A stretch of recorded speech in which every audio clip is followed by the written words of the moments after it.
The Best Damn League Show period is brought to you by eSportsBet, the industry's leading crypto odds matrix. Now, obviously, they have their Worlds Prediction Series 2 competition, as you see on the screen. 10 million USDT prize pool, up to 800,000 USDT for first place. They also have their whole DeFi program where you can put crypto in their wallet and gain money per day based on it. They have their new machine AI hybrid learning system that's going to filter out who's doing the dodgy betting patterns and who's a legit bettor and allow them to withdraw easily enough. They've got all sorts of features. Obviously, if you've never deposited before, you can get a 50% deposit on up to $200 deposit now using the link in the description box below. So if you already bet on esports or you're interested in starting, how about considering esports bet?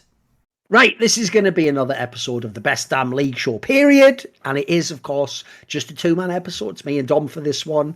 Now, one of the things is, first of all, if you notice the way I'm bringing on the guests, I try and space the guests out as well so that we're there's still episodes where we get into the nitty-gritty of what we think and updating the thoughts. So if you notice the run that we've had recently, I think we'll probably wait a week or two and then we bring a guest on around the playoffs time where we go to the next phase, which, by the way, we'll segue that into the first topic. I actually think this is looking like it's going to be one of the best playoffs of all time in Europe, by the way. Just look at who's at the top of the tables, all the teams you don't believe in. Look at all the teams that on paper are supposed to have the clutch players. They're actually teams where some of them might not even make the playoffs yet. Then you've got to add in, somehow we are in one of those mental 2020 summer scenarios where the difference between second place and fucking seventh place and eighth as well is two games. 2 games takes you from tied for seventh, but there's 2 teams there, right up to number 2 in the league, which is Rogue. So as a result, bearing in mind there's 2 weeks left and there's something like 4 games or something, or 6 games. Mate, this is going to be mental. This end to the season, it reminds me of that 2020 summer one where people remember the Schalke run and famously Fnatic and G2 almost both didn't make it, even though they went to Worlds at the end. That was the one where, the most unfair detail ever, Dom, is it's all the Alfarian upset haters just mention that Origin was last and they never say another detail. They don't put in details. Remember, if your team finished last place like TSM did, right, and I was making fun of you, I'd say your fucking win rate. If people don't know, TSM was 3-15 or something last split, or 5-13 or something. They were something terrible. I think it was 5-13. I believe.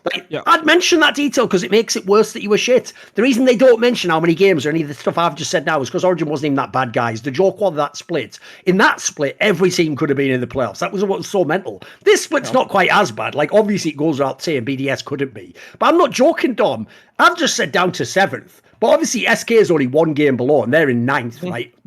Dude, 9th to 2nd could all be in the playoffs. Obviously, certain teams mathematically are going to make it anyway, but if we're talking about ability to this has been one of the most wide open splits ever I've seen, mate. Yeah, definitely. And just to piggyback off that point that you just made about the Origin that ended up being in last place, the other thing that people don't mention is the fact that the last 2 games didn't matter. They could have easily won a couple of their last games, try-harded, and then got 8th or something. They pretty much were disqualified in that last week based off the first game, and then knowing that they kind of said they phoned it in for the last 2 fucking games because obviously that team just needed to make playoffs. So just wanted to throw that out. Sure. On that point as well. But yeah, I 100% agree. I think that it's going to be really interesting. The only thing that might make the final standings a little bit annoying is the championship points, because we might end up in a world where because this is pretty much what essentially is going to happen. If Mad Lions ends up first, they pretty much can't get first. It's almost impossible for them to actually get first place because they have no championship points from spring. And teams like Rogue has 70, right? G2 has 90. So G2 could potentially get 4th, and then they would have a combined 140 points. They would be higher than Mad Lions. If G2 gets 4th, they'll be higher than Mad Lions if Mad Lions get first. So that's the biggest issue I think that we're going to run into here, is that because so many teams automatically qualify into Worlds because of the new format, we talked about all the scenarios last week with the 1 through 4. So if the first place beats the 4th place, first, second, and third all qualify to Worlds automatically. Yeah, all qualify basically, yeah. The main problem here, you'll notice, by the way, dude, isn't even just that. It's that the problem is this. Because they've reverse engineered this, and this is where they fucked up. Because the playoffs of LEC Summer is the qualifier for Worlds. They've made this so that it's about qualification for Worlds, because you say it's circuit points. The problem with that is this, though, Dom. It makes no sense at all that in the individual split of Summer Split, Mad Lions can win the split but not be the first place seed for the playoffs. That's the problem. You see what I mean? If it was just a qualifier for Worlds, that's fine. Do it this way. It makes more sense. If it's just a league, it needs to be that they're the number one seed if they're the top of the league. That's just silly if they're like not the playoff seed. Like, as you say, the most ridiculous would be that G2 somehow gets the minimum possible to be the number one seed. And here's the silliest scenario of all time, Dom. There's a world where G2 can be number one seed and choose to dodge Mad Lions. Like, how does that make any sense? Like, I know it does, because for Worlds it does make sense, but for the LEC itself, it's actually quite illogical. I think it just makes it silly. Because imagine how you're going to explain to fans what we're talking about now. Oh yeah, I know on your screen, fans all split long. Mad Lions have been the best team, but actually they're the third best team in the playoff. Like, how would that make any sense? It doesn't make any sense to me now. Well, and I know what the logic is. Spring, like that'll be the whole angle. It's like, well, spring split. You guys were saying before that spring split didn't matter. Now it fucking matters, and it fucks everything up. Aren't you happy? It's like, no, this is not the way that you had to correct everything. But yeah, I mean, it definitely looks like Mad Lions is probably going to end up with the number one seed in the standings at the end. I mean, they just seem like by far the best team that we watch. I mean, if you look at their games, I mean, it's not even just about the fact that they're 10-3. The test checks out like a motherfucker, doesn't it? Yeah. They've had one bad game. Like, think about their losses. They've lost 3 games, right? They had the game they threw versus Rogue at the beginning of the season, which is like, you won for 26 minutes. We talked about that game a million fucking times. They had the other game that they threw against Misfits, I believe, where they were winning the whole time. They were like 5-6K gold up. Niski's on Lissandra. They lost a couple fights. They just got outscaled. And then they have the one bad game against XL where they actually just had like El Yoya's worst game ever. So they've only And it was a really good game from XL, who was probably the best team at the time. That's not even that bad a game to lose, dude. Yeah, so they've had one bad game the entire split. Yes, I mean, I feel like they definitely look like they're the most consistent team. And I think that's the key word, because when you look across the table, who else can you even say is remotely consistent out of all the rest of the teams? Well, that's the thing. The joke is the only other team I actually think, if you look week to week, it's actually it's now Rogue. It really is. Like, dude, I don't think so. I used to think it was XL in terms of in-game. Like, some of their losses, like these last ones I do care about, but I didn't care about some of the others. I didn't care. The difference is, though, like, I know you're probably going to say it's fucking, like, Misfits or Vitality. No. I don't get that at all. You're going to go with Vitality? I'll go with Vitality 100%. I mean, think about how they've played. They've essentially just beat the people that they're better than. Like, that's crucial for me. They beat the people that they're better than.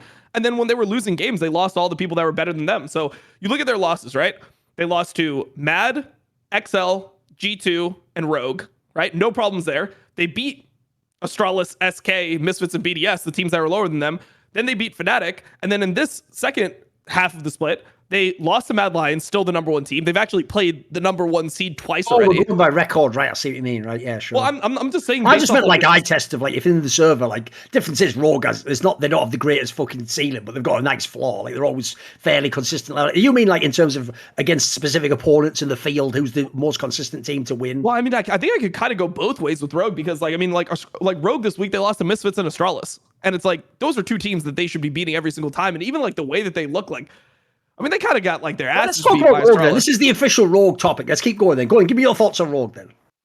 Well, I mean, it's just it's the same thing as before. Well, now I think there's a big issue, right? Malrog no longer looks good. He's no longer getting like. About. Yeah, because mate, that's one topic that we have to talk about. We've talked a lot about him in the past. This game that they had, mate, against It was the game against Astralis where he just got invaded over and over. It was mental. And by the way, in that, look, we'll have a talk later. I actually think Xerxes has probably been like a sleeper fucking jungler. He's been pretty good. But even so, mate, he looked shit in that game. Like, he got really embarrassed.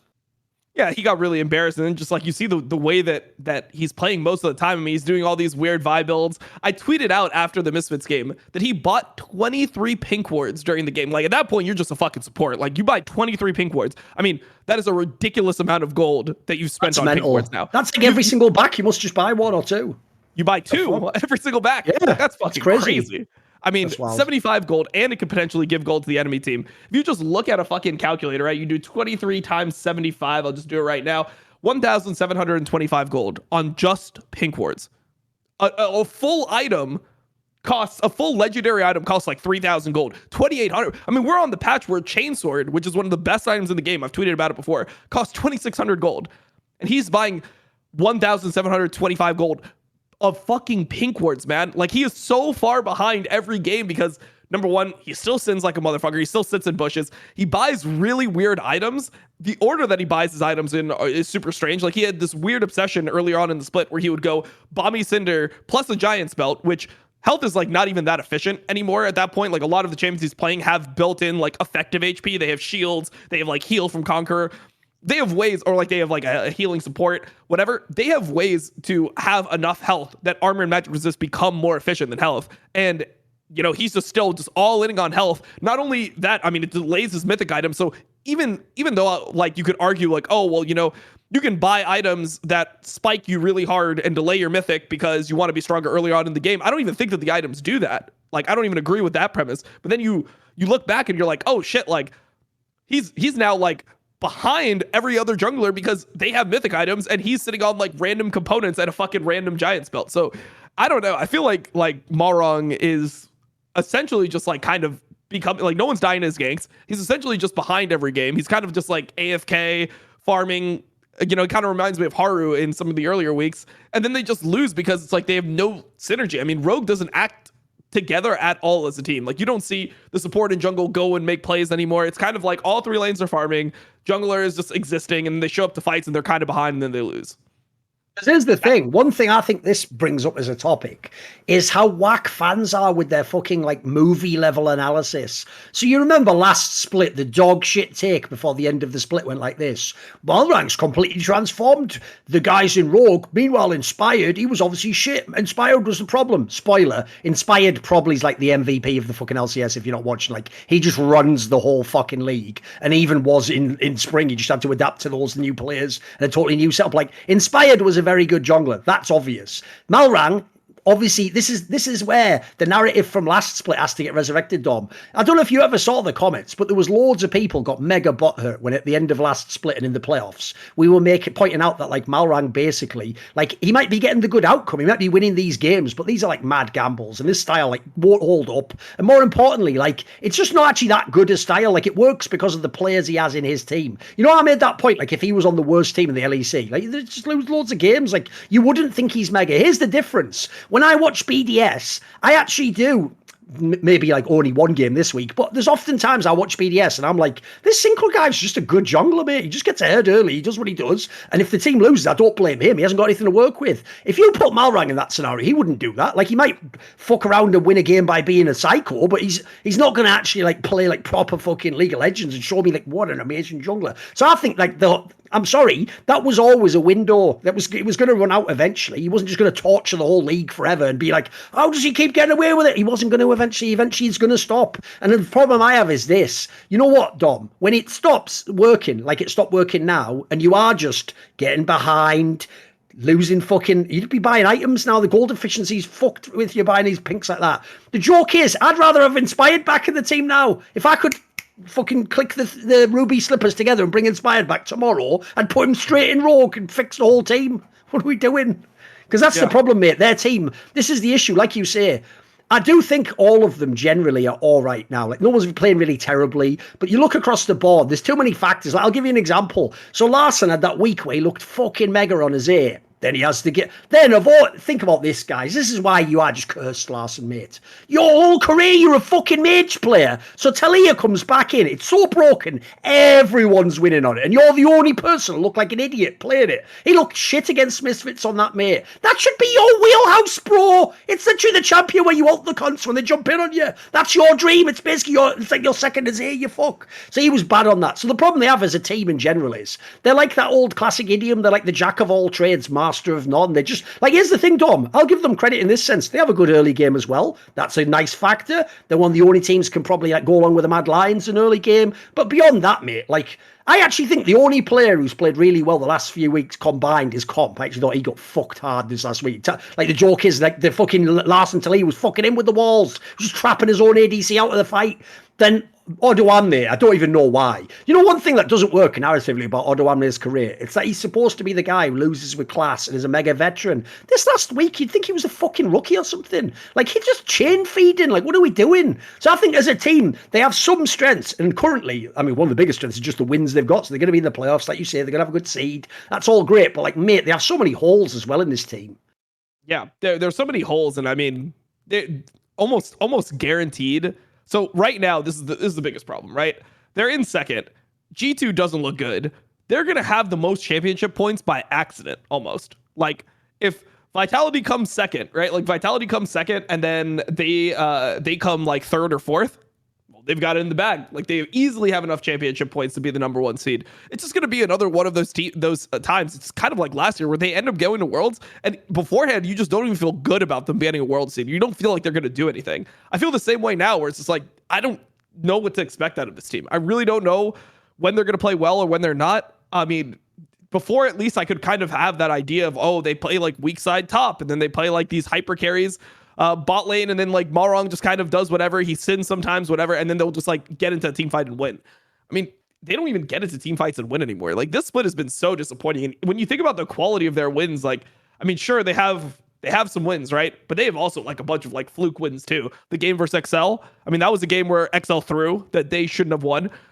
Sure, you got to say something about, oh, well, they catch the throws or whatever. But to me, I prefer aggressive style and a team that's able to generate an advantage like Mad Lions over a team that just catches throws any day. And sure, they had the win over Mad Lions that they caught the throw again as well. So you have XL and Mad Lions where they were both absurdly behind in both spots. Like, if you were to bet on those games at some point, it's got to be like 80-20 for the other team to beat them. Then they end up getting those wins, and that's the difference between them being 6-7, like Fnatic, Astralis, at the bottom, everyone's flaming them. What the fuck happened to this team? And them being in second place. The only reason people aren't freaking out right now is because when you look at the standings, you still see them in second place, so you feel like they're actually better than they are. But let's be real. Those games, it's not just good. The last week alone, dude. They lost to Misfits and Astralis. Like, Misfits is not going to be a contender, and Astralis shouldn't even be in the conversation with Rogue. Because here's the problem I have with Rogue in general, Dom, is that it's actually, believe it or not, that I think they genuinely only win and lose by like general team strength. Because here's the one thing that sucks about their team: they don't have that factor I always gave to Fnatic, which is like when you have those raw like individual star players, they can just wake up and fuck the game up for the opponent to win the game. Rogue doesn't do that. Like, when Rogue plays some shitty team like Astralis, they don't just beat them with like raw mechanical strength. In fact, Rogue look like they don't even believe in their individual players. Like, they win as a team, but they don't just like you're saying about the pick. Like, the joke there, Malrang, is like, why are you ever buying fucking wards when you're behind against Astralis? Like, you're gonna have to make a play to outbeat them, aren't you? You're not just gonna fucking use vision to beat them.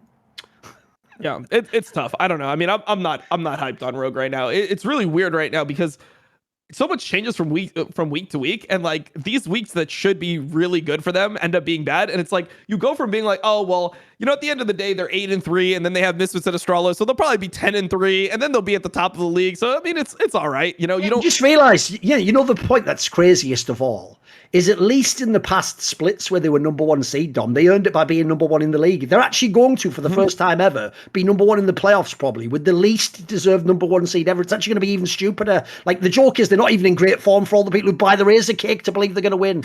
Anyway, we'll move on. Obviously, that's the Rogue topic. I think we've done that one. I'll tell you what I want to do. Well, since we mentioned Mad Lions, we only briefly touched on them, but I've got a few angles here. One, like I said last week, mate, the way the fucking meta has hit Unforgiven in the face with his like Draven picks is ridiculous, mate. Like, there's another game where he was like 2-0 for like 3 minutes in the game or something. Like, it's just a joke. And if you look how they're drafting, mate, it's a fucking godsend that you give the Mad Lions guys this fucking Draven player. Because, mate, these comps are making her awesome. It's just got all these comps that just catch shit and just give Draven free kills all day. Like, I would be loving the way they're playing around him, mate. He must be fucking loving that team. They're easily the best early game team. That goes out saying, right? Like, I think they're the only Western team right now, just in terms of that aspect, to have any chance against the fucking Asians, mate. LPL is going to eat the LEC alive. Yep, I 100% agree with that. I mean, the Mad Lions team, I think that they're really hard to draft against right now, because when you look at like all the picks that they play, you can't really give him Zeri. Like, Zeri is one of the most OP champions, and Unforgiven looks like he's just on his game, so you can't give him Zeri. You cannot by any means give them Talia, because that is Niski's fucking champion right there. Mate. Yeah. Go fuck with Niski's Talia. Always has been as well. Signature, yeah. Yeah, I mean, that just fits right. Like, when you think about Niski as a player, he's the thing that makes him so great now and makes him one of the best players in all of LEC. In my opinion, let me just throw this out there. Full disclosure, I think he's the MVP of the league. I think this, like, if regular season, think about how much influence this guy has had. This was not a playoff team. He joined it. They're the best team by far. Like, that is just fucking crazy levels of value that he's had for this team. Even just the way that he plays the map is just it's beautiful to watch. I mean, part of the reason why you see Mad Lions going for all these early dives is because of the fact that he's moving. That is the crucial part. It's not the jungler coming to the dives. It's the fact that the jungle and the fucking mid laner are both coming. That's what makes it going from like a, ooh, can we dive this, to like, no, the person's 100% dead unless you react to it. That's number one. But I mean, just to wheel it back, you can't give him Talia, right? So then you also now need to ban Draven against Unforgiven as well. So if you're on red side, those are your bans. Like, you know, I mean, we'll see. Maybe 12, 14 changes that we get a new patch. So maybe things will change. And I mean, I've heard it's 12, 14. I don't know if it's been officially announced yet. But on the new patch, maybe they have the opportunity to leave some more things open. Maybe something changes. Maybe there's more OP champions. So you almost get that red side solution where there's so many OP champions that you can just like leave them all up. You don't even have the disadvantage of being red side anymore. But right now, I just feel like you're so restricted when you play against Mad, because not only can they play all the other picks. I mean, Niski Lissandra, that fucking works perfectly for him. I can see him playing, you know, any of the other meta champions right now. Even if he had to play Azir, I don't expect that he would just be worthless on that pick or getting outclassed.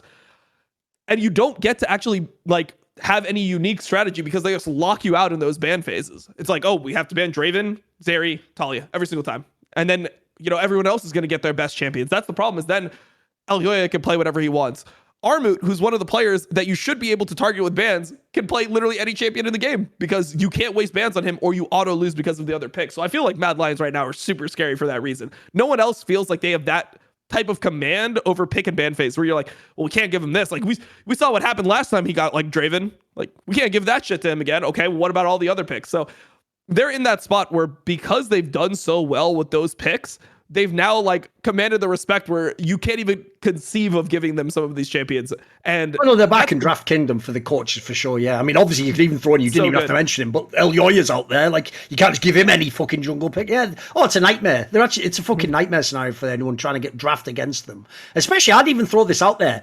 Obviously, historically, if this was just a random team, you could maybe have our champion pool issues. But as you said, A, you're not wasting bans on him, and then B, I'll point this out as well. I'll tell you what a fucking perfect pick-me-up if your top laner has any weakness at all is. How about just have the fucking support and mid-roam top and just gank a whole bunch of times? Like, you can just fix lanes that matchups aren't even supposed to win out. Like, you can just figure out what... And you've already got the best early game in the league. Like... Mate, we can fix these problems. These are called like good problems to have, mate. They just essentially encourage our team to work as a team to cover the whole. Yeah. So yeah, right now there's no reason at all you wouldn't have them number one. And also look at the week they've just had. On paper, spiritually, sure, some of it was stand-ins, like you say, for Rogue. But before last week began, on paper, the best three teams in the LEC were supposed to be Mad Lions, XL, Rogue. They just beat Rogue and XL this last week, guys. They just actually handled those two teams. And right now, there is no team that looked like they would win against Mad Lions. There's teams who would, obviously, but if I told you just match up right now a team from LEC to have a chance to win against Mad Lions, the only factors you can even do is play off shit like intangible. You can't, if you just go a fight test, nobody matches up with them. They win the LEC outright. That's why I also get mildly tilted, by the way, by this whole angle that everyone in Mad Lions has to take when they praise Niski in the swap. They always have to mention, like, but it wasn't Rika's fault. Rika was fine. No, he wasn't. He wasn't. Maybe he was fine for the RLs, or he would be fine if he was on BDS. He obviously wasn't fine on your team. And yes, it's not... By the way, it wasn't that he just left and then Niski just does all the same things a little bit. Niski is night and day different player. Like, the joke is... I know they're just doing that to be nice to the guy because they hope he has a career again. But, like, you've fucked that narrative. He absolutely wasn't good enough, and he clearly didn't do anything for your team that you needed. So, miss that. But anyway, what do you think in general? I mean, so here's the thing. So, they play... So... They beat Fnatic and XL last week. They play Rogue this next week. I think that's a game where it's like the only way that you can conceive of beating Mad right now is you have to hope that they fuck up something later on in the game and you're able to beat them like that. That's the part of their game they've looked inconsistent on. They don't close out games super well. But that's a horrible way to go into a game when you're like prepping for it. Like, just wait for the throw, guys. Yes. Oh, what happened? Oh, they didn't throw? Oh, I guess we just fucking automatically lose then. Like that is the way that you go about having to deal with them. So I don't know. I mean, I think in general, this team is like, they look like by far the scariest team. And the thing is that even completes the old joke, right? That they're so good, they're also, it's only they can beat themselves. It really is just like that, isn't it? Like they have to essentially just give you the game. Yeah, I mean, I think that they are beatable in ways, but I'm thinking of like through the context of LEC, right? Like I'm sure that if you took a top tier like LPL team, they'd be like, wait, but you can give them Draven. Like you don't, but what other players are you going to really want them to play a Draven game like against you if you're fighting for a playoff spot? Do you want another game where Unforgiven just has like 13,000 gold, 6 items, and fucking 22 minutes into the game, and then you're sitting there like scaling with Zeri or something. You're like, oh, but guys, like, don't worry, like, we'll outscale him eventually. Do you want to put yourself in that position? I don't know. I just feel like there's just not good angles, and they actually look like one of the teams that improves week to week. Like the other teams, you don't really know. And the reason why I said that I thought that Vitality was looking like one of the more consistent We'll talk teams. about them next. Let's do it. Well, it's because at least those teams are trending upwards. Like you see Vitality, it's like, okay, you were kind of bad at the beginning. You could only beat the bad teams and you like would lose to all the good teams. And then you started like being able to like kind of beat them. And now it looks like you're actually like upgrading yourself a little bit. Okay, you kind of manhandled G2. Like G2 kind of got fucked by Vitality. I mean, Perkz was what, like 10-0 at 9-0 or something at the end of that game? Yeah. So at least you can see some type of like, you see like they're building upon what they already know. Mad Lions is doing that too. And the other teams don't look like there's any progression, right? Like Fnatic fans are so fucking desperate for a win that when they beat BDS, they're like tweeting about, oh, this is such a big win for our organization. If your organization is getting off to a BDS win, like, you know, things are in the fucking dumps. Like, you're a team that's already eliminated LEC from world contention, by the way, already. Yeah, it's over. Yeah, they should be eliminated from world contention next year too. Like, fuck it. Like, at this point, like, just put them in, relegate them. I don't even care if it doesn't exist anymore. Relegate them anyways. Like, I'm tired of watching BDS play. They're the most disappointing team. But yeah, I mean, that's the main problem is Mad Lions is improving. Vitality is improving. The other teams look like they're good or bad based on the week. Like, there's no consistency. You don't really notice anything that they start doing super well in that week, and then the next week they can do that and also do something else. It's like they learn one concept, forget another. You don't really know where the teams are going. So that's the main thing about Mad Lions, that it actually looks like they are improving upon what they already know. Let's talk about Vitality then. You brought them up. Like, obviously, if you look at the last few weeks, Vitality is absolutely one of the teams that is on a tear. They've won 4 of the last 5 games. They've beaten a bunch of those elite teams that I mentioned before that were considered the cleanest and the best in the LEC. Sure, weeks ago now, but at one point in time, these teams had that narrative established. The reason it's interesting we're going to talk about them this week, Dom, is every other past episode, as all the fans know, was essentially just us pointing out that, like, Vitality's not very good, but Perkz has actually been really good. Like, the joke is Perkz actually probably would be an MVP candidate himself if you look at what it's taken to win some of the game. And all that happens is this. This is how bad fans are, Dom. I actually saw some of the comments are so broken that their take is this. Their take is like, well, yeah, he is playing well, but, like, you are kind of dick sucking by mentioning it. It's like, oh, so just noticing things now is a crime. Like, we're not even allowed to actually. So basically, if one of the greatest players of all time is playing well in a team that's losing, and you're all saying he's the reason they're sucking, us pointing out actually he's laning and playing quite well is somehow dick sucking. Like, well, you're just doing the dick sucking the other way, aren't you? You're like dick spitting out then or something, you moron. Like, oh, you're just hating on him in every possible scenario. And then at the end you go, well, all right, well, factually, I guess you are right. He is good, but I just don't want him to be. So don't say it. Like, well, it's not your fucking 12th birthday party, you twat. You don't get to decide the conversation. So anyway, this week actually shows that Vitality is real, Dom. And I'll tell you why. Because, dude, he didn't even actually start out that crazy well as he normally does. Like, he actually had some dodgy moments. But as you say, that G2 game looked banging. Also, he looks fucking amazing on Talia if you had the last few weeks together. And it wasn't even just Perkz this time. For all the blame of all the criticism we've given him, actually Alfari looked good this last week. And then I have to say, you know what? I've given him so much criticism, I'll give him his props now. You know what? I now know why they put Renata onto Labrov. I didn't any other fucking game he ever played it in. He never pressed star. This time he actually looked fucking good, mate. He was actually doing well. And the team in general, something has changed about Vitality. And the reason I say that is this. I even thought they played team fights well, dude. They were like cycling out the low health members. And like loads of times they should have like traded like 3 for 3, like 2, and they just wouldn't. They would get away because they would just get away with like 4 health and cycle that guy out and bring it. They actually looked good. Dude, Vitality, I can't. Some part of me doesn't believe it can continue, but fucking hell, they actually had some cohesion. They were a real team. Well, I mean, I think that they've actually kind of accepted their identity. I think up until now they were kind of in that mentality of we're still a super team. Like Carzzy can still play. It's like no, Carzzy can't play everything. You put him on weak side every fucking game, whether it's Senna, whether it's Ezreal, whether it's some other fucking pick. Like, didn't they play a Seraphine game at some point? I don't even remember all the fucking picks that he's played, but. Literally just you weak side Carzzy every fucking game. You use the 2 solo laners that have been performing in lane and you actually just play for them and they're going to fucking win you the games. And Carzzy won't lose you the games. Good Band-Aid, turns out. But yeah, but like why is having a Band-Aid solution so looked down upon when the team is struggling for like 75% of the year? They literally looked bad for 75% of the year. And then like people are still like, nah, it's not good enough. Don't Band-Aid it yet. just hold out and just keep on trying to make Carzzy like a fucking carry, and then you're gonna like end up with the results. I don't know. It's super weird. I saw the comments on the last video too, where it's like, here's my question, right? How in a fan's mind is Vitality tied for second, 8-5, with wins over the people that everyone's been saying is better than them? XL, right? Everyone was saying XL is better. G2 is another team that everyone was saying is better. How do they win these games, right? They're 8-5 in the league, second place, with all 5 players being fucking dog shit. Like, sure, if you want to go there, if you want to be the LPL elitist, look, I'm normally the LPL elitist. I try to tone it down for these shows to make it interesting. If you want to be the LPL elitist and be like, well, it's because everyone fucking sucks. Sure, that's your solution. But compared to the players that are playing in this league right now, Perkz is one of the best. Oh, for sure. Like that is just a fact. And I'm sorry, bro. I'm sorry that he's one of the best. I know he's annoying. I know he's confident in himself with like, that makes just a lot of these basement dwellers just see. They're like, I can see why, if you don't fuck with his personality, it'd be easy to hate on him, sure. Yeah.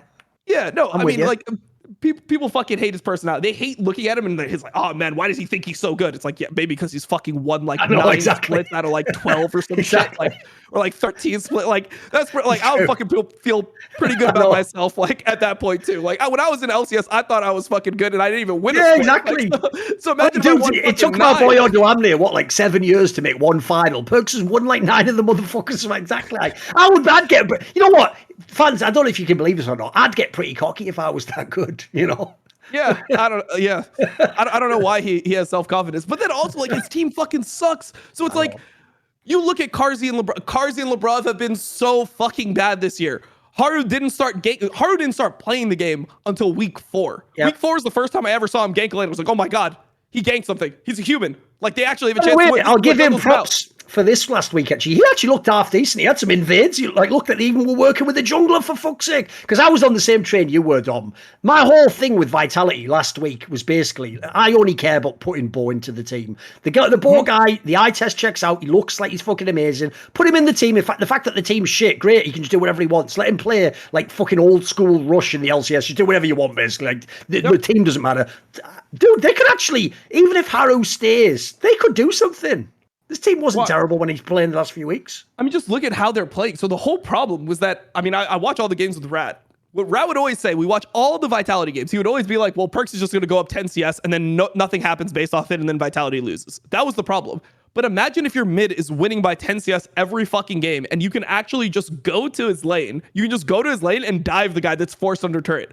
They did that, and you saw what the game was. Like, the game versus G2 fucking exploded off that. It's like, wait, so if we just moved that guy's lane, we let the Ezreal just farm bot, our jungler actually ganks, and then what happens? Perkz gets the kill mid, well, then he's top lane, and he gets another kill, and then he's 2-0 at like 6 minutes, and then he's just 10-0 by the end of the game. Caps doesn't even get to breathe. Like, that's what's possible if you actually make use of somebody winning lane. Sure, people can say, oh, it's not that impressive to go up 10 CS, but if you can consistently get pressure in your lane, it opens up your teammates to play around you so heavily. Like, this is how fucking top teams always play. This is why top teams have that strong side and that weak side dynamic, because the strong side players, they'll give them the picks to get the lead, and then they can play around that. And then once you have like Zhao who top lane, you know, back with RNG, once you have him up like 10 CS and the guy's chunked under turret, you gank it once, becomes a 30 CS lead. You can just keep on playing. It's so easy to play the game. So that's why I was so hard on Haru, is because he was never hitting those timings. And suddenly he starts ganking for Alpha, he starts ganking for Perkz.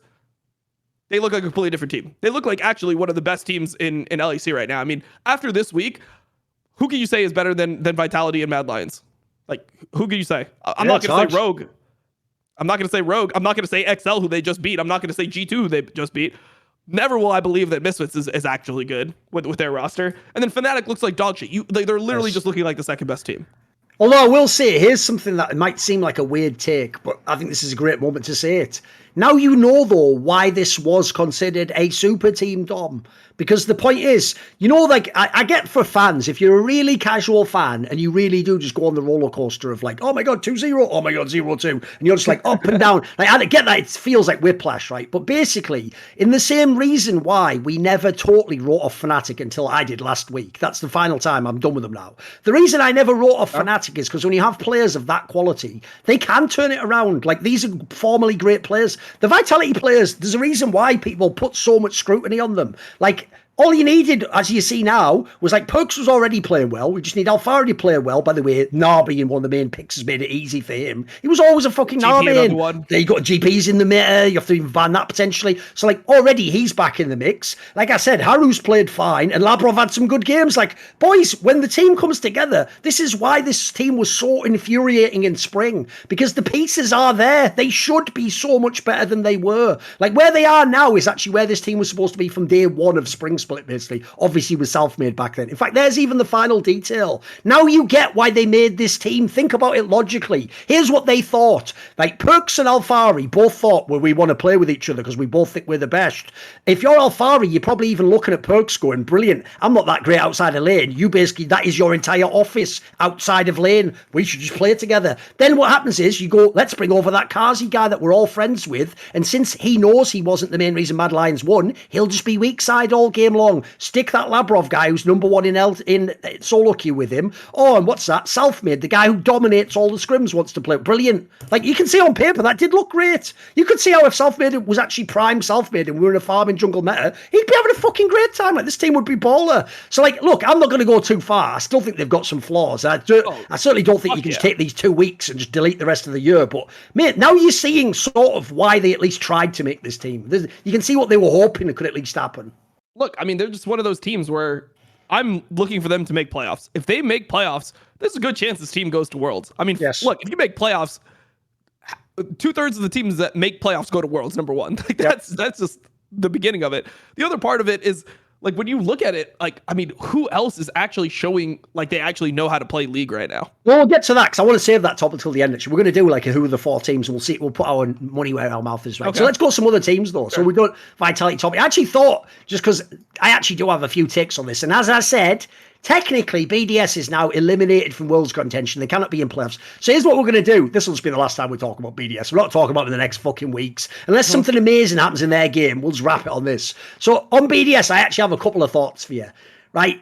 First of all, on paper, I'm supposed to go Dom. When they had a hard week, they played G2 and Fnatic. Spoiler, with where G2 and Fnatic are right now, that's actually like your best chance for an upset week. Like, you should have won at least one of those games. In fact, they were even playing so dodgy. Mate, that game against G2 shows why this BDS lineup is fucking ass. Because you know what? They cannot win any games. The lead they had against G2, who, by the way, we'll get to G2 later, but I even think one of G2's major weaknesses, even from spring to now, is if they're not ahead, and they're very rarely ahead, they're not very good at coming back. They're not like a super dynamic, dangerous team. G2 was the team just waiting to roll over and lose this game against you, Dom. And they found a way to lose this fucking game. That should be impossible. And then you got to add in the other one as well. Like, no, you know what, I'll keep all the points separate. The one thing I'll say, the one bright spot in the whole fucking LEC still for BDS is just Syncroft. Occasionally he has the games where he just passes nicely early, he helps them get their early game leads, and then the rest of them and all just fuck up the game. Like, he's the only one. Like, in my opinion, he does deserve a better team. I will say is Poppy was mad fucking dodgy against Fnatic, but there's a whole separate discussion we could probably have about the champion Poppy there. So, like, what are your thoughts generally on BDS, Dom? What do you think? Well, I mean, look, at this point, I just don't know what a good game for Xmatty looks like. Like, when he tries to play weak side, he's irrelevant. He gets so much gold to carry this game. This should have been his comeback game, right? This fucking hero game. That motherfucker is a walking shutdown when he gets gold. Like, you know that he doesn't protect that shit at all. Like, I remember the Jinx game from Spring Split where it was the same thing. He had like 4 or 5 kills. So I was like, oh my God, this is what people have been hyping me up on. Xmatty is popping off. Let's see what he does with it. And then they almost lost that game. That was like back when they still were able to win the odd game every now and then. They still lost that, or they almost lost that game because Xmatty died like 4 or 5 times. Dude, how do you die so much when you're fucking so fed? It should be easy. Like, it should be so easy to play the game when you have that lead. But for some reason, he's always dead. And you can blame his teammates. You can be like, oh, well, they don't protect him well. It's like, yeah, but like if your team's not protecting you, then you don't fucking walk into the whole enemy team. Oh, exactly. Yes. Like, you have some agency in it yourself. Man, that guy, like, I don't know how this guy is in LEC right now. Is he really bad? Like, dude, we've got Reckless and Crown Shot in LFL. We have those AD carries in LFL. Like, I don't even believe that Xmatty would be like a top 5 LFL AD carry. Like, I would need to see him beat Exakick or be better than Exakick or somebody like that to start actually believing in him, because I just don't see what he does. What does he do with his lead? It's not like you can play around him. He's not reliable to be played around. He doesn't weak side super well. When he weak sides, he's completely irrelevant. He dies way too much anyway. And then you look at these games and it's like, damn, like you just can never win. Like if you can't win with that lead, you literally can never win. The team fights at Baron look weird. You see just the way they play it out. Xmatty flashed out of the Baron pit when he was like half life. There's no one that can even go over the wall. He just like flashed away for no reason. It's like, I mean, I don't even know how you get so like shook in a game where that becomes your decision-making process.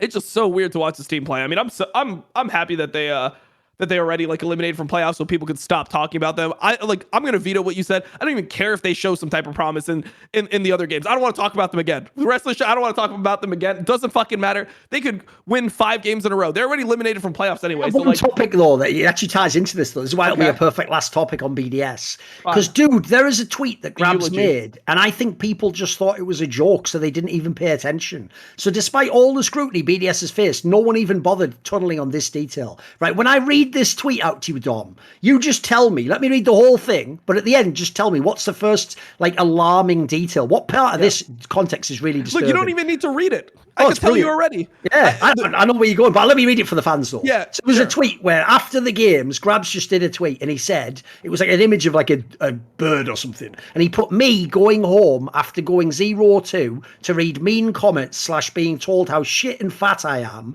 Are you ready? But at least we broke our record and won 2 games against an LEC team in scrims this week. I think fans are going to get lost because maybe if you don't understand English, you don't understand what he means by record in this week. He's essentially saying over the whole fucking split, they've never even won 2 games against an LEC, any of the LEC, SK, Astralis. Like, holy shit, as Misfits. Like, you can't. Dude, this must be one of the worst teams to ever play in LEC. It has to be. Yeah.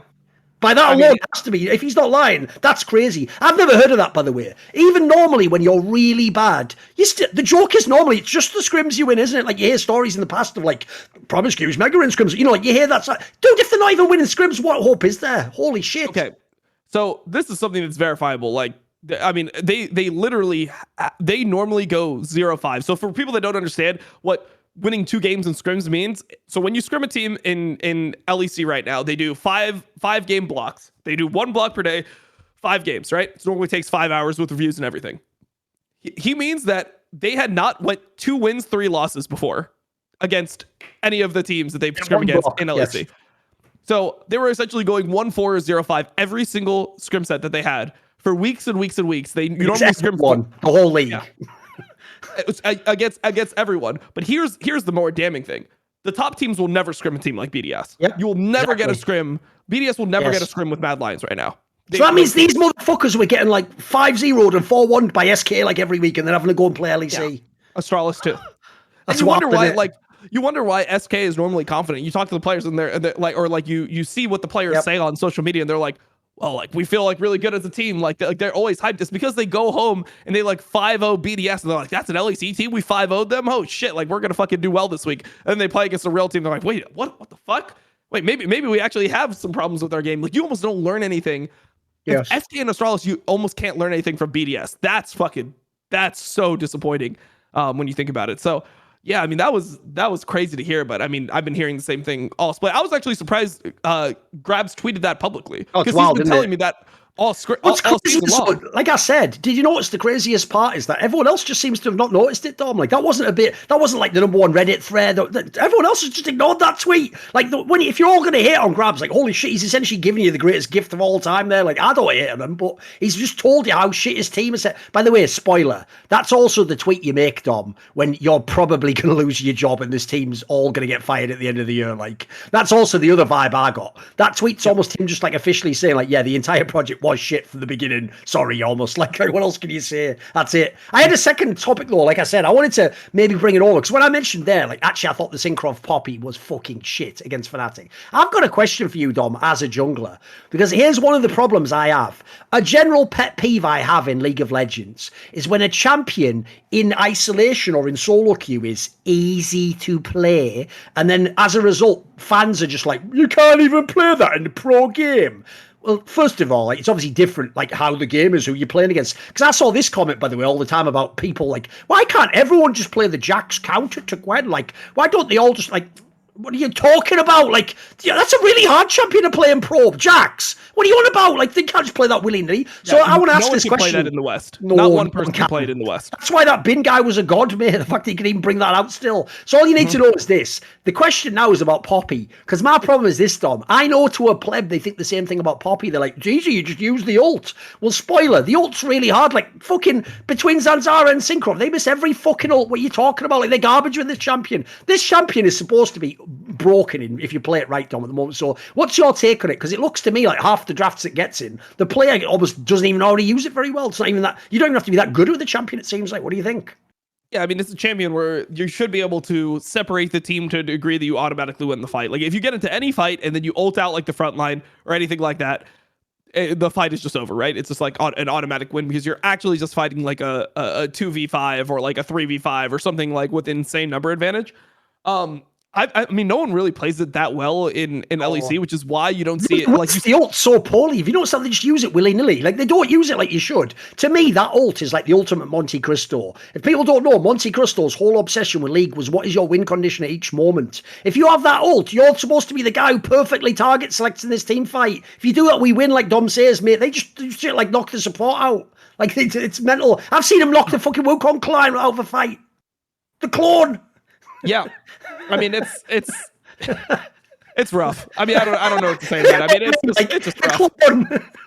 Well, I mean, this is the problem. Like, that is normally a champion that in good games is like a must ban, but in LEC, people just think that Trundle counters it because if you like take away the ability to like section off people from the team, just the fact that it's a tank champion and Trundle is good against tank champions, that should be enough. That's not good enough a lot of the time, by the way. Like, I mean, I watched OMG versus V5 recently. Aki plays Poppy into XLB playing Trundle, and the Poppy just like runs the whole game anyway. It's not that much of a counter. It's not like Sejuani versus Trundle, where it's like Sejuani gets so many tank stats that Trundle just ulted and becomes like this godlike super tank. Like, you don't get that many stats from the Trundle ult, and the ability to separate people is still fucking OP. So, I mean, I think the real counters to the champion, no one is willing to play in pro play, and because of that, in the pro play meta, it is fucking godlike. It's like what should the counter be?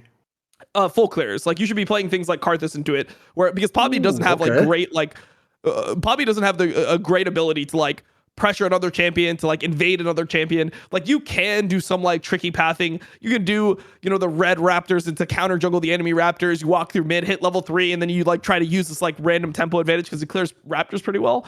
But champions like Karthus should just dick a champion like Poppy. Like, Poppy can't 1v1 the Karthus at any point, and then Karthus should just get way ahead. But no one's willing to play that champion. Even though it's been buffed over and over again, people still won't play that champion. They buffed it on 12-7. That patch, 7 patches ago, they buffed it. They made the Q do 10% more damage. It's like, what the fuck? Like, all right, that's like what's weird is the player I think logically when you're saying that, who should embrace all these champions, is fucking Cersei. You'd think he'd be playing this motherfucker all day, wouldn't he? Yeah, I mean, I just think that they don't have the luxury of playing around jungle because I mean, look, one person can't invade a Karthus most of the time. Like, there are specific champions like Kindred can do it pretty well. I mean, there are some champions that are able to just repeatedly invade and just smurf on a Karthus. The problem is that if your lanes are fucking losing all the time and they just bring multiple people into your jungle and you're not actually able to clear, then I think it's an issue. But that is a champion that I would love to see into Poppy, and it doesn't seem like people are actually like going to play that at any point. You know, at this point, it's just like, no one's playing. Here's my segue no one's going to play full clear. Because if you don't know, Dom, one of the reasons, I actually didn't explain it for many episodes, but the reason I made that show called Narrative Wake with Kelsey Moser is because one of our biggest pet peeves in esports was when narratives just get out of control. So the reason that when I was saying wake there, wake in English also can mean like a sort of, it's a type of Irish funeral, if you don't know, where you go along and you speak at the thing. So what I was trying to show there was that we were going to kill all the narratives that are whack. Because I'll give you an example, a perfect example, Dom, of how I hate narratives. Because they're just shit, like bad movie plots. So you know the narrative this week, it went like this, Dom. Ha! Zanzara is brilliant. Look, he won all his games in Misfits. Guys, did you watch those games? He wasn't the reason they were winning them. Like, his Poppy was fucking shit. They won the game, yes. Okay, that's great. They won. First of all, one was against Rogue, who's been dodgy, and SK is not like world beaters. Like, it wasn't because of the Zanzara guy. Like that factor's irrelevant. Like, listen, Shlatan wasn't good, but he wasn't it wasn't like Zanzara was like, oh my god, it's night and day with these two players. So that's already like that storyline's already whack. Zanzara wasn't some amazing jungler. You just like that he does interviews and he has a Russian accent and a sense of humor. Okay, that's fine. He's not some brilliant jungler. And then I've got to say this: the actual factors, if you want to talk about Misfits for me, is there's two that I want to bring up here. One, actually, even though I made fun of him at the beginning of the split, as the split's gone on, the irrelevant guy actually has gotten marginally better and better and better. Look, he's not Hirit, so they clearly cannot play the old style of play, but he's not bad. Like, his Gnar looked fucking decent, mate. He looked good. He actually seems like he's sort of settled into the E. And then the last factor is this. Just like spring, it starts and ends with Vethio, mate. This guy's back to being a really sick fucking player again. I feel like because of the way the playoffs went and because of the beginning of the summer split, everyone's like written him off and they just forget about Vethio. Mate, this guy's still really good. He's still like a mega fucking mid laner. And somehow, I don't know how, dude. Like, I actually think teams who play against Misfits are doing a really bad job from the coaching staff. Because, mate, I can, like, see... You get this vibe as well. I can see in every Misfits game, like, holy shit. Like, dude, literally, Vethio and Neon are going to be at a point in, like, 5 minutes where they can do something. They're doing it. They're winning the game. Like, I'm always thinking, like, how is the other team not realising those are the only guys we have to shut down? The only ones. If we fuck up the game for one of those two, we probably won the game against Misfits. But anyway, how they do it, I don't know how they get away with it, but they do. This works every week, mate. Yeah. I mean, so let's go over a couple. So Zanzara, I think Zanzara, that's where we started, right? I think Zanzara is the type of player where he's getting so much value right now because they're allowing him to have value. People think that he's so fucking bad that they're like, let's ban out all of his champions. Like, we're going to ban out like his fucking Trundle. We're going to ban out his Skarner. And then like, he's going to just be useless. Like, he's just that bad. Well, sure, you're wasting your bans on you're wasting your bans on Zanzara? You're not wasting them on, like, Vetio? I mean, I wouldn't even say wasting. You're not using them on Vetio? You're actually just using them on Zanzara? I mean, okay. You're just letting Vethio play stuff like a Carly. But Vethio play a Carly? I agree, Dom, it's mental. I'd be wasting, like, 3 bans on mid lane or ADC myself, but yeah. I mean, look. That's just me. The fact that Rogue is like, okay, well, you can't let him have Trundle. I mean, is Zanzara that good? Like, didn't he lose almost every fucking Trundle game he played in Spring Split? Like, he was just perma losing on that champion, but you can't give it to him. So he's getting a free Poppy. He's getting the best jungler in the meta because you're so afraid of his signature Trundle and signature Skarner, which he couldn't win a fucking game on, right? Because you're so scared of that. You're giving him the best jungler. And then not only that, look at the SK draft. Oh, what does Poppy do? Well, it's like they were trying to like draft against themselves. Yeah, they just put all the champions at Dash basically into Poppy. They drafted it into a first pick Poppy. Into it. Yes. That's fucking crazy. Hello? Dude, that's like one of those ones where we've all used this joke too much. Like, that's the one where the second that draft's done, you should just do the tweet like, Riot should investigate win trading. Like, that is mental, that draft. That is absurd. Yeah. I mean, okay, so for those that, like, Thorin caught it immediately. Just let me just say it for the people that heard. Okay, so you see a first pick Poppy, right? Poppy is good against champions that dash. Fact. Okay, what are we drafting? Gnar has a jump. Vi has a jump. Silas has a jump. Zeri has a jump. Alistar, the whole fucking team. It's all 5. I know. It's all 5 champions get fucked by Poppy. It's so insane to me. Like, how is this real? Like, I'm just wondering, like, did anyone like mention in the draft, like, yo, it looks like we have like quite a few dashes. Like, can we at least get something that doesn't dash or support? Can we at least just get anything support that doesn't dash? I don't care. What do they draft? They drafted Leona.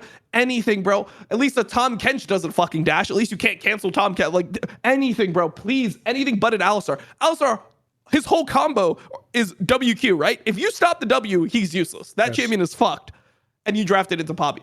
It's so crazy. It's like they've gotten so far with the Zanzara disrespect that they are allowing him to be like the most crucial part of this team. I don't know how you get there. When you describe it like that, the joke is it is like win trade. It's like they set Zanzara up to look as good as he possibly could. Just right now, just look as good as he could. Yeah, I mean, I've never seen anything like it. It's like if you were going against who's a fucking bad player right now in LA. It's like if you're going against like Smatty and you're like, oh, he can only play Ezreal. He can only play Ezreal, and he can only play like Senna and weak side champions. And you ban like Seraphine, Senna, and Ezreal all against like Smatty. It's like, well, you've just allowed him to actually be useful in the game, because if you gave him any of those champions, he would probably still be bad. But instead, you've now allowed him to give everyone else on his team a great pick for them, like one of their best picks. It's crazy. It's actually crazy that he's getting that. I will say that Zanzar's early games looked fine. That's always been him as a player, though. He is like pretty good pathing early game. His mechanics terrible for LEC level. For LEC level, his mechanics are horrible. And then also like in team fights, because his mechanics are terrible in team fights, he's just never able to actually play the team fights well. Which is why when Poppy has to knock people out, he's just like missing the hammer. But he's getting actually far enough ahead in the early game where he's having a lot of influence on this game. So I don't know, man. Somehow Misfits put the worst jungler worst player from LEC Spring Split. They put that onto their team, and somehow it made them better because now everyone has to just only think about him. Like it's like when Zanzara came back, everyone's like, okay, like Zanzara is back. Like we gotta really just make sure he looks as good as possible so that he stays within the LEC. Like it was everyone trying to help this guy. I mean, it's crazy, man. Like I can't imagine drafting worse into a player like Zanzara. What's funny is if we talk about his former team, like, mate, this is why that narrative also doesn't work. Because that narrative, if I'm going to complete it, Dom, like, Zanzara's back and he's winning, well, then logically, Astralis must really regret letting him go, right? No, of course they don't. You fucking moron. They've got a way better player now. I even wanted to ask you that, because since you are someone who was a main jungler, it's obviously been the role you've dedicated, like, 10 years of your life to fucking mastering. How would you describe currently Xerxes' jungling? Because I have to say, as a layman, as I've told you, I think, personally, for me, he's like the Hans Sama of jungle, mate. If anyone tells me he was the best years ago, I was like, definitely not. Look at the obvious flaws, you idiot. He's just fucking farming. But if anyone tells me he sucks, I'll never accept that. He was always, except for the LCS period, he was always, in my opinion, a good, above average LEC jungler. And there's times where he did border on elite. It's just that he had that one style and he clearly does not veer from it. You have to essentially buy into his style. If you buy into his style, though, like, I think this team's a great example. He actually looks good to me. Like, if I had to pick now, my top 3 support, the joke is jungle support for this team's actually good. Like, the Yonghoon guy's a monster anyway. You see, if he ever gets Pyke or a playmaker, he just goes ham. And then Xerxes, to me, he's just a proven, consistently good player. Like, what do you think of him as a jungler right now? Like, am I overrated him? Is he underrated? Where is he? I think he's good. I mean, I think that I'm looking at the list of junglers right now. Let's make sure this is going to piss people off. Okay, so who have been the best junglers overall this split, right? Like, so I would say that best jungler overall this split has probably been Elyoya. I think that's... All right, and then I think Marcoon has also been really good. Number 2, overall. Yeah. He's probably number 3, if I'm thinking about it. And I think Xerxes is number 3. I think he's actually, if you just look at the split, people are going to lose their fucking mind when they hear this. Oh, no, this is fine. I'm never saying Xerxes is a better player than Jankos. I'm saying in the 13 games that both of them played, exactly. Xerxes has played better than Jankos. That's especially these last few weeks, Jankos has had some nightmares, guys. I know he began the split, well, he's had some terrible games last few weeks. So I would actually do that. I think that's fair. I think Xerxes, when you consider... I'll be real. Xerxes probably played well in every single Astralis win. Like, he's probably the main reason. So, like I said, mate, who's this solo laners? How about we do that? We're in the LEC, Dom, a region where you can make a team that's like Prime, Wonder, and Caps. This motherfucker's working with Vizichachi in 2022 and a guy called Daor that none of us even know to this day. And he's playing like a fucking split again. Like, no one cares about. The joke is he might have the worst solo laners, but we're saying he's like the 3rd best jungler for that reason. Because I think it's justified, mate. He's legit. Fair play to him. So this has been always my read on Xerxes. I think that when you give him like really impactful abilities, like he's really good with unique abilities. He's like, if you put him in a meta where it was just like Lee Sin versus Jarvan every fucking game, it's like Lee Sin, Jarvan, and then you throw in like Elise or like Rek'Sai. You put him in that meta, he's gonna be one of the worst players in LEC. If he has like unique abilities that he could use, like he was really good at using Rumble ult, using Zac E. I feel like the meta for him is really good right now because you look at all the jungle champions and it's like Poppy, very unique playstyle. Like you can like ult people out. Like he's really good with those specific abilities and he understands how to maximize the use on them. Wukong is another champion that hasn't been meta in the jungle for years. Like, maybe ever. Like, I think the last time it was meta was maybe like season 4 when I was playing pro. Like that was the last time that we actually had Wukong as a legitimate meta jungler. That champion with the team fight ultis, like he's really good at using those abilities and his pathing is pretty good. He has pretty efficient pathing. He knows how the other guy is going to path in a lot of matchups. He knows how to exploit it using his lane. So he's really smart about the game and he's really good with unique abilities. And I think that right now we're hitting the perfect the perfect meta for him to really take over because all the champions are like unique. A lot of all the champions are different than what previous metas were before. In other metas, you'd have like Trundle versus Skarner and Sejuani with Olaf. That was like a meta. And then you'd have like the Elise, Rek'Sai, Lee Sin meta. You'd always have these like very streamlined metas where all the champions played the same way and all kind of did the same thing. Not right now. Like all the champions are extremely unique. Like sure, like maybe pathing, some of them will have like similarities, but what I'm talking about is like the way that you're going to play a team fight with a Poppy versus how you're going to play it with the Wukong is completely different. And I think that he uses that really, really well to his advantage. So yeah, I mean, I would agree with that. I mean, I think he's the main reason why they're winning games. Like, I don't know if I would go so far as to say like, let me think about this statement. No, I think that this is fair. I think if we were going to do MVP, like who has the most value to their team, I think that he is somebody that should be like at the end of the MVP conversation. Yeah. Like I think Niski is just, like Niski is like number one by far to me. But then after that, like who are you even putting? Maybe Perkz, you put like number two, and then maybe I'd put Xerxes number three. Like who else has been good enough in LEC where you're going to say that they are MVP status? Unless you want to just throw a bunch of Mad Lions players in there and just be like, oh, they're the best team. Just put all five of them, like which I'm not going to do. I think that Niski is the reason why Mad Lions has made such a fucking turnaround. Like it's very obvious in terms of the fact that they added him to the team, so you can see what they look like without him and then with him. And he's been doing super well. So, yeah, that's my Astralis and Xerxes rank. By the way, here's how you know that Yonghoon's a fucking baller just from the beginning of the split to now. Because the joke is, everyone noticed how good he is. But now also, if you noticed, finally, Copy is getting all this praise. Spoiler, yeah, he's just playing with he's just got a support that's way better than he should do. Remember, he's supposed to right now be playing with some motherfucker like a Misfits, a Jeskla. Exactly, these sorts of like ERL bouncing guys. The guys who just do the bungee between ERLs and LEC all the time. The idea he got this guy who is just straight up cracked, by the way. It isn't even just his pike, like, mate, you put that on any playmaking champion. His Bard looked fucking good. Like, this guy just makes players. Like, he's a fucking G. So, again, I don't know how they looked into this lineup, but fucking hell, it's definitely gotten way more value than he thought it should be able to get. This is the question, though, because obviously, like, we'll go separately. We're going to make these two topics, Dom. We're going to have a topic at the end, which is who are your four teams for Worlds. But one topic I want to ask you about is this. Right now, if we go back to the beginning of the episode, like I said, the difference between second and seventh, we're technically eighth, because it's tied for seventh, is like 2 games total. So this is the question, right? Right now, there's a world where like G2 and Fnatic might not even make playoffs. Who the fuck knows? There's a world where like Astralis or SK could just steal their way into playoffs. Like, do you actually think, for example, what would your bet be? Do you think one of like Astralis and SK is going to make playoffs? Do you think we'll have like a surprise playoff field, or will it just be the normal teams? Do you think? No, I don't think Astralis or SK will be able to make it. I mean, maybe they could make it. I wouldn't put my money on it. I mean, I feel like XL has got it together to a certain degree. I mean, Misfits is ahead of them. And also I think the thing that Misfits has in their advantage is that I believe, hold on, let me just verify this to make sure I'm not, so Misfits still gets to play BDS. So that's like kind of a free win. Whereas like Astralis has already got their BDS game. So that I mean, it sounds fucked up, but that's actually a huge way that I determine how these teams schedules look. It's like, do you play BDS or not? Because all the other teams can beat everyone else.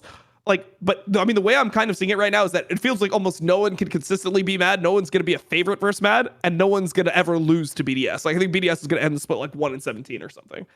So because Astralis has already played BDS, and then you look at like the other side of it, and it's like, oh, well, like, Mad has their BDS game, Rogue has their BDS game, Misfits has their BDS game, and Misfits is a game above. XL has their BDS game, Vitality has their BDS game.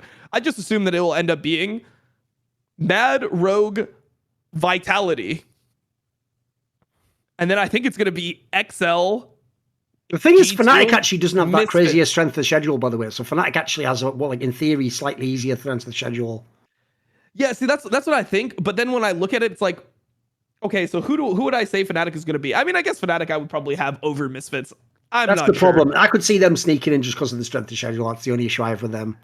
Yeah, but the problem is they've been looking so. I mean, the problem is that they've been looking so bad that it's like, I mean, can they beat like?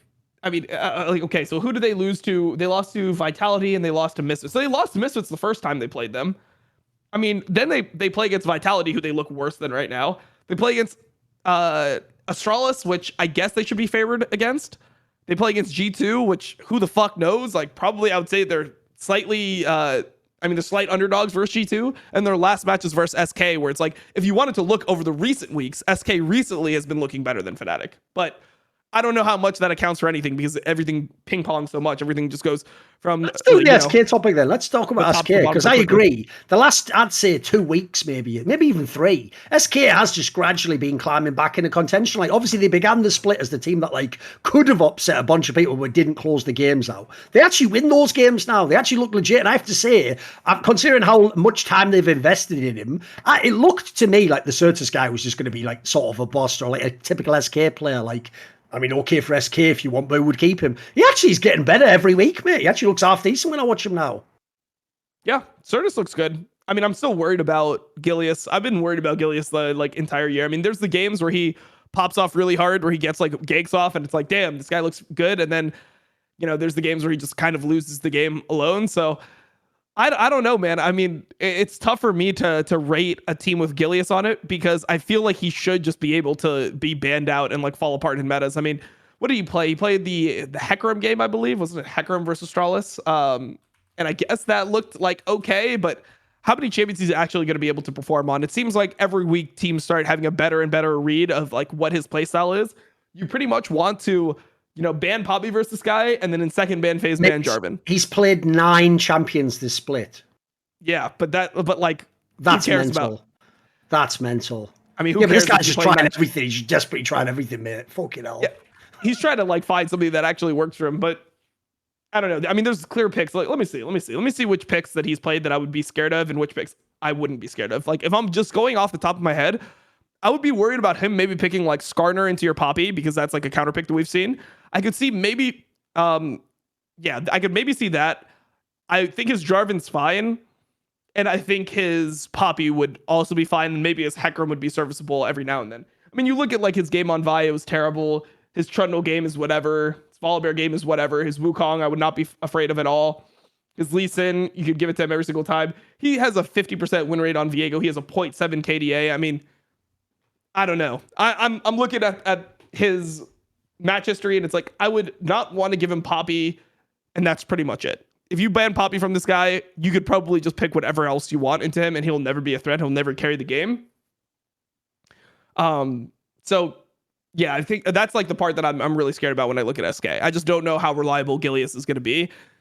Just feels like he's been coin flipped like the entire year, and when teams start really prepping for SK, now that they're getting more legit and teams like actually look at SK, if they have a week with SK and Rogue, they're not going to be like, okay, we're going to win the SK game, so let's focus all our attention on Rogue. They'll actually treat it like, okay, what are we going to do versus SK? Since teams are going to prep for them harder, I think it's going to be harder for Gilius to have those like really good games anymore.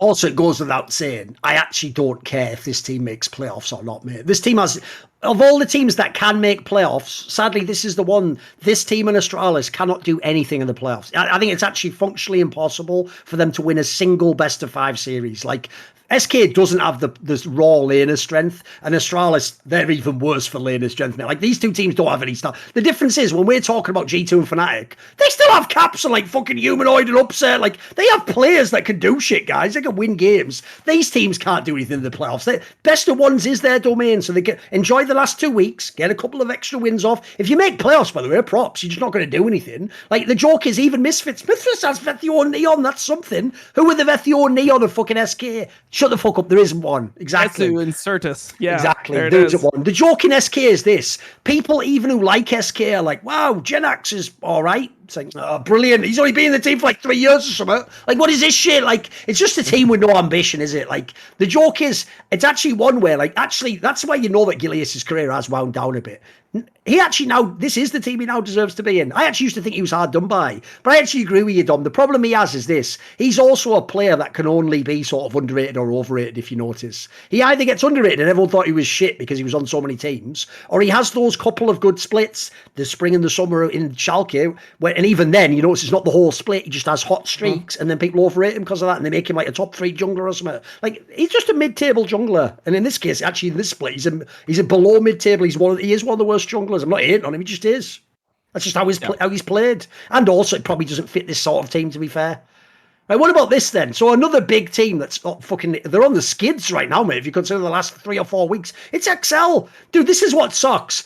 XL really has been a victim of that classic trend in LEC/LCS, where the team that starts the split the best is so rarely the best when it comes to the end. In fact, usually that's the team that tapers off. Like, this team looked so fucking good the first half of the split, and this second half is just undoing all the work they've put in, mate.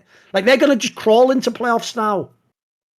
Yeah, it's tough. I mean, you look at this week, and I think that there's the match that I'm looking forward to the most is that one that they have on day one where they play against G2, because I feel like G2 is another team that like had the same trajectory, right? Everyone said, "Oh man, there's no MSI hangover." They started the split 4-1, and then it was like, "Wait, they lost 2 games. Oh wait, they lost another. Oh my god, they have a losing record. What the fuck? Are they going to make playoffs?" Like, everything just changed so quickly around that team. And I feel the same way about, you know, how they look right now. Crazy stat for you I've just looked up, Dom. This is mad. Sure. XL has lost to 6 of the other teams in the LEC. Oh, wait a second. Is that right? Let me check. Let's see. Well, I mean, they had that really fucking terrible week that killed everything. Yeah, they've lost to everyone except Fnatic and Misfits. And that's BDS, brutal. Right? And BDS. Yes, and BDS. Yeah, sorry, the 3 teams, obviously, yes. Yeah. Dude, that's like everyone. That's I mean, that's just how it is with BDS. You just forget they fucking exist because you don't want them to. No, I'm the same way. But week 4 is what really like fucked up the XL hype to me, because like that's just an inexcusable league. They lost to Astralis and SK, and it's not like they just lost to Astralis and SK. They got like their shit pushed in by Astralis and SK. The Astralis game, like, sure, they had a lead, but it was one of those games where you're like, okay, so what does this team do? They have good like jungle support synergy. They like play for objectives. They know what they're doing. They have like that good tempo to their game that just makes you feel like they're in control. And you had that game versus Astralis where they were just like farming. It was just farming XL versus Astralis for like 20 minutes, no action at all. You're like, what the fuck? Like, is this actually? And then they end up losing. They end up throwing. So it's like, that was a terrible loss. And the game versus SK, they just got their asses beat by SK. So, I mean, for me now, I'm trying to look at their recent. The last week, to be fair, was the best 2 teams. It was Vitality and Mad Lions last week, so that one's a tough draw. Yeah, but they should be better than Vitality. That's the thing. Is like, is that a tough draw? Because people were saying that Vitality was complete dog shit the entire split. They were like, man, this is failed super team. And then they just looked like worse than Vitality, even though that was probably one of Perkz' worst games of the split. Like, that was like, even though they won 2 games this week, Perkz had a bad start to that game, which is different than a lot of the games they played before. But I mean, they were like, the joke is that they 2-0'd Vitality the first time they played them, because that was the game with all the fucking pauses and shit. Oh, that yes, was like, yes, you're the right. pause and the chrono breaks. They 2-0'd them. Like, it looked like Vitality could never win. And then 2 weeks later, they just look like they're a worse team. So when I see teams that I feel like have issues, like when you look at the solo laners of XL, that's always been the question mark. How good are Finn and Nukeduck really versus the other solo laners? Finn looked like he had a nightmare this last week. Even though I gave him credit a few weeks ago for Gangplank, mate, he was shit on it this week. What the fuck was he doing? And I've got to throw this out there as well. You know, when we had Zabatino, we didn't make it a big like primary focus of the episode, but he was one of those people. There's a bunch of them out there in Europe who sort of like always think Patrick's like the sleeper OP ADC. I've never personally thought of myself, I think he's another overrated player for me. He's above average ADC at best. Or he's an average ADC in LEC. He's just a good player. He's not the player, in my opinion, you can build a whole team around to win. Dude, this shows why that is. This shows why when people tell me, Dom, like, Patrick could carry all these series though. Bro, why the fuck was he playing Lucian? Explain that to me, please. Because here's the problem I have, Dom. Oh, don't worry. When I watch your favourite league, the LPL, or watch some LCK, of course I see Lucian played. They have some amazing Lucian players. I tell you what, though, it fucking was shit in this game. Not only was Mickey X garbage on Nami, but, mate, why was Patrick... I looked at it. In his career, he had a 3-6 record on Lucian at that point in time. It's not even his champion. Like, mate, this looked garbage. It did nothing in this whole game. If that really is your one-star player that you can rely on, draft fucking better. That was embarrassing. Yeah, I mean, I think that he's just like, he doesn't strike me as a Lucian player. When I think of Patrick, I think of him as like somebody who's going to play the hyper carry, right? Like, he's going to be like the Jinx, like Jinx Affilio, something like that. And if you don't like fuck him up in the game and he's able to play at his own pace, he'll play the team fights really well. Like, you can rely on him to do work if you funnel gold into him. He's not going to do the X-Matty and be 3k gold up on his opponent and then just fucking run it down immediately. You know, like he's better than that. I just think that they're trying to take too much like knowledge or whatever from the East. They watch LPL, they see all these like Nami Lucian picks from like Gala and Ming, and it's like, you don't got Gala and Ming. Like, Mickey X is good. I don't think Mickey X is bad at all. I mean, I think he's still one of the top support players in LEC, That's just never like been like a Mickey X pick to me. Like when I think of Mickey X at his best, I mean, he's the guy that has like engaged supports on lock. Yes. And if I want to see a specific pick for Mickey X, I always think about Gragas. That's the pick where I'm like, ooh, that's a specialty. Like he's really fucking good on that champion. I just want them to play more to their strength and stop trying to be like the overall like best team at all the styles. You know, this looked like it was a Nelson influenced draft, didn't it? It's like you're saying that's just the fucking LPL draft, isn't it? That bot lane would be amazing if you had the best bot lane LPL play. Yours wouldn't. I mean, the things got off like, oh man, the early game was so bad for them that it was just like they didn't even get to really play the lanes. No, like I said at the beginning of the episode, mate, because it was the Draven game for Unforgiven. It was just over like 4 minutes in or something mad on it. I know. Yeah, I mean, it was just like I forget what happened. Let me actually check real quick. But it was something that happened horrible in lane for them, and everything just was unraveled. It was like Nami lost flash or something like that, and then the whole game's just over all of a sudden. Yeah, it was like over off the invade. Damn. So. Yeah, it's tough. I don't know. But like wait. Yeah, this is the level 2 gank. Okay, so this is a level 2 gank, and this is happening in almost every single fucking game now. If you play one of these Lucian Nami lanes or one of these lanes that has to be aggressive, the jungler just will come level 2. Like it's happening in almost every region. So you have to ward. And because they don't actually have those finer points of playing Lucian Nami down, where it's like, okay, if we're playing Lucian Nami, level 1 is really important. We're susceptible to ganks. We need to ward level 1. If you don't have those finer points down, the game just gets unraveled so fucking quickly. So, I mean, we'll see if he goes back to it again, but I mean, that was not the game that I think you want to, that's not the confidence builder for sure. I mean, that's a legitimate, like 0-10 Nami game. Like that was crazy. That was a rundown. So we'll have to see how it goes for them. I mean, like we said earlier, the game that really matters, I mean, they're going to be BDS, right? So they'll get a win this week. How do they look in that G2 game? Do they actually look good or do they still look shaky? If they look bad in that game, they're going to 7-7. Like they're 7-7 at that point. Like that is rough. And G2 is one of the teams they should be competing with right now. Like G2 is also 7-6. They're one of the teams that they're tied for 4th with. So that's a really important game. And I want to see if they still show any like style or any like similarities to the style that they had in the beginning of the split. Do they have those good jungle support roams, or is it going to be one of those things where they just lose confidence and then they just kind of look like old XL where, you know, their solo laners are kind of all right. Their bot lane's a little bit above average and their jungler's pretty good. They end up losing.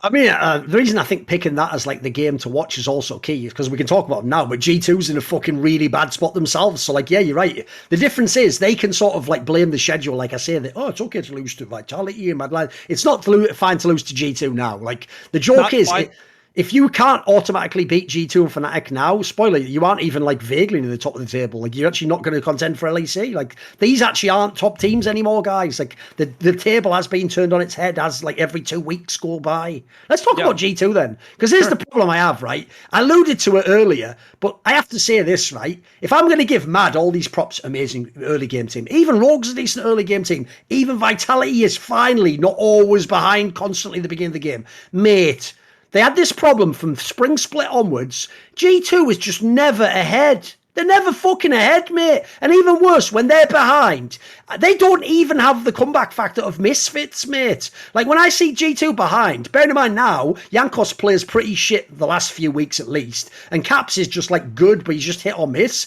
Like, dude, they're not a threatening team. I'm not scared of this team if I'm ahead of them. Like, I don't feel like they're going to catch my throw or make me throw. They're not going to do shit, mate. They're just going to fucking slowly lose the game, really boring. Like, I also think as well, I've got to throw this in there, mate, just forget the G2 bot lane this split. It doesn't even fucking turn up.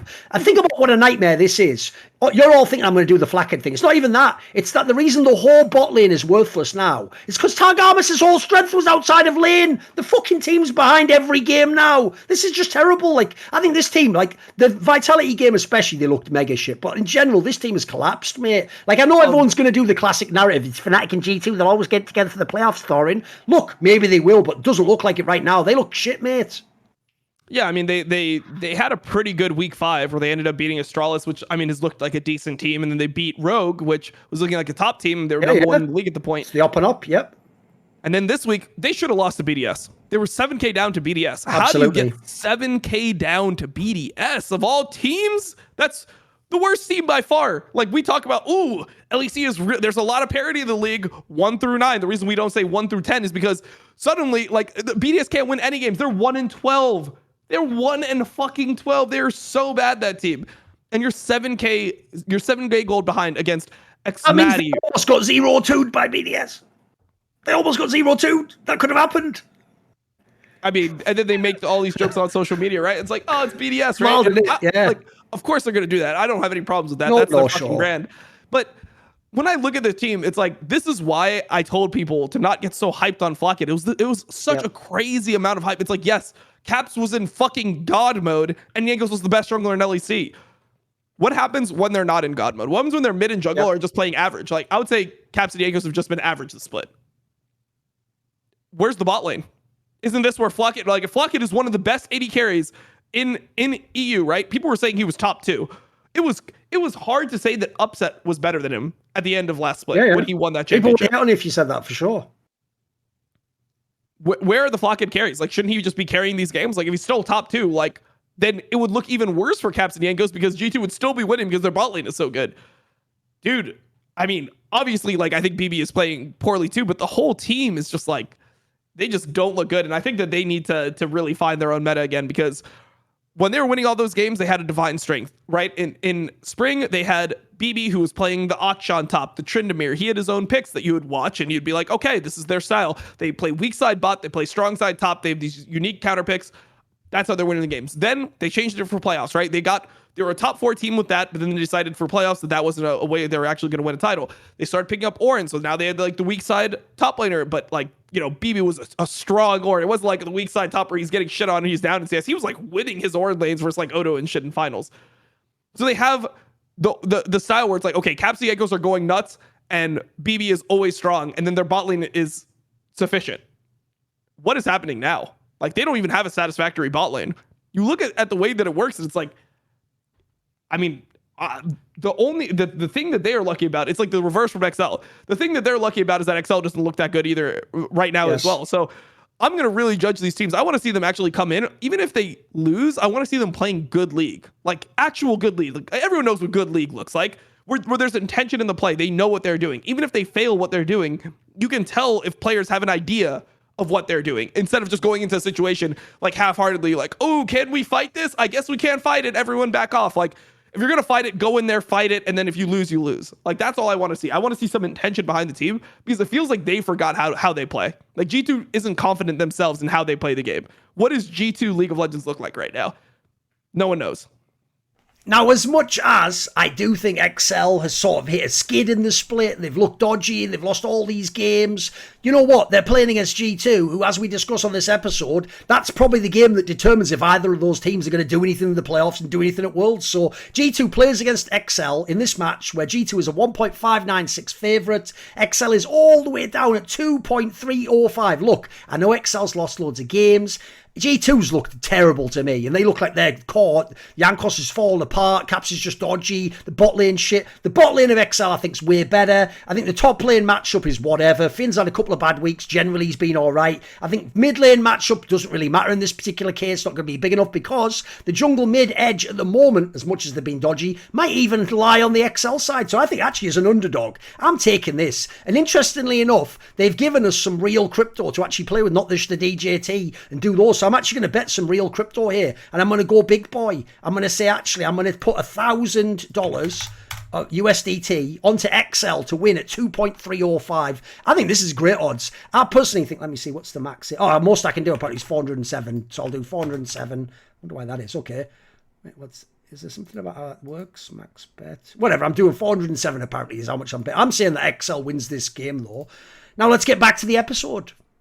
One thing I did have, because we can go to the last topic in a second, because we generally, through talking about the other teams, talked about Fnatic anyway, but I actually had a question for you, which was meta-related again, which was one thing I was confused by, so I want to get your take on this, is why did Wonder do that Jace pick against Mad Lions, mate? Because here's one thing I don't get. Jace has to be the most ridiculously fucking misleading champion if you watch the LPL and then watch the Western Leagues. Like, none of the matchups make any sense, Tom. You know how many times I've heard people tell me, in a playoff job, Jace should be winning in this lane, and then they don't. Like, that's got to be the ultimate top lane champion that just does fucking nothing in games, but people think in draft, like, oh my god, he's going to shit on everyone. Like, spoiler, you ain't the shy. And the reason I don't get this one, especially, Dom, is because Wonder actually has a pretty legit champion pool right now. Like, why is he making a Jace pick? Like, what was the point of that? That was shit, I thought that.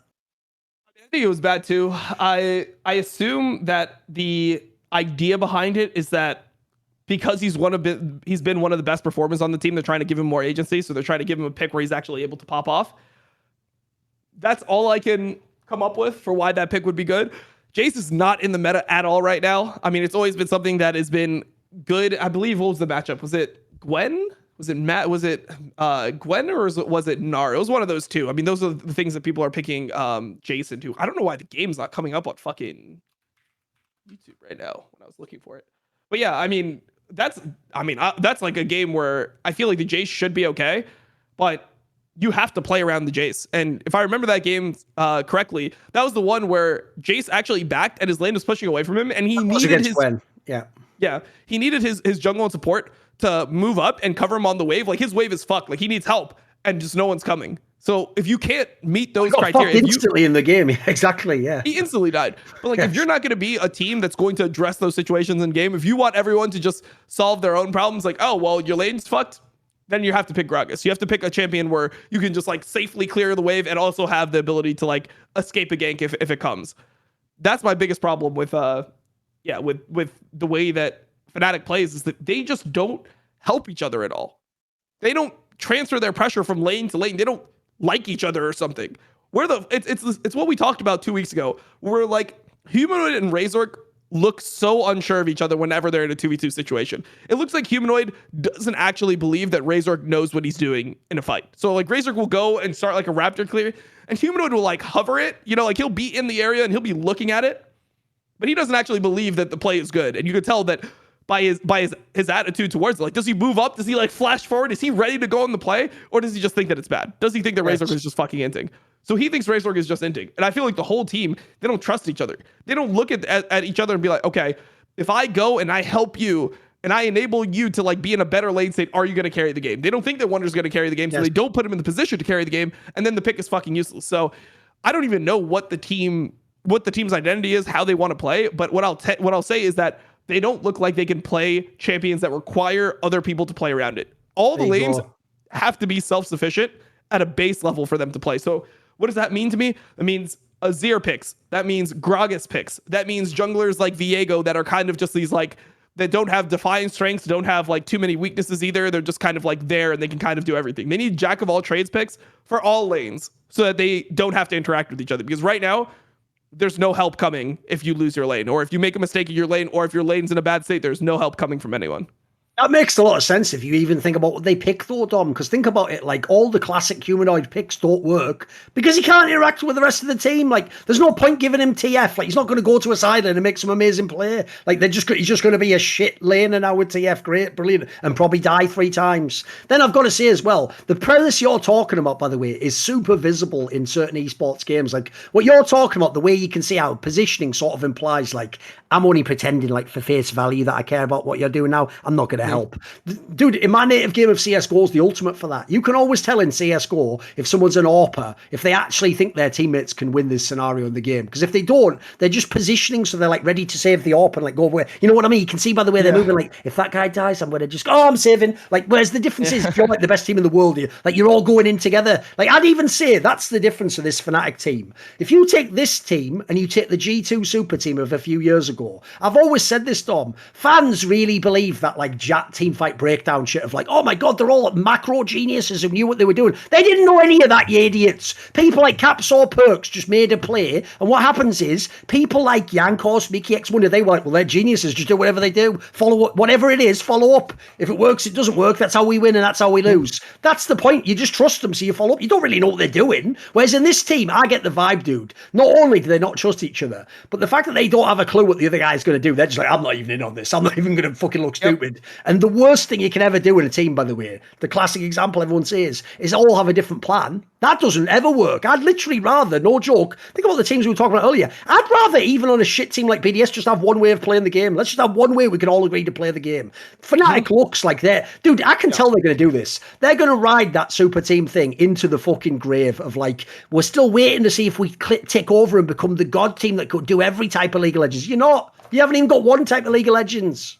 Yeah, no, I mean, I'm looking at the game again, and this is the classic game where, they all try to make a play together, and then you see the results of it, and it's like, I don't think that the results are actually doing anything for the way that they feel about their teammates, right? Because you look at Upset has a lead in this game versus Mad, right? The Fnatic versus Mad game. So they don't play for anyone. Razor is just full clearing his jungle, whatever. And they get one fight where Upset moves and Unforgiven doesn't. So they get a fight where it's essentially just a 5v4. They clean it up. Humanoid gets 3 kills. He gets 6 stacks of his Darksteel. He's huge in the game.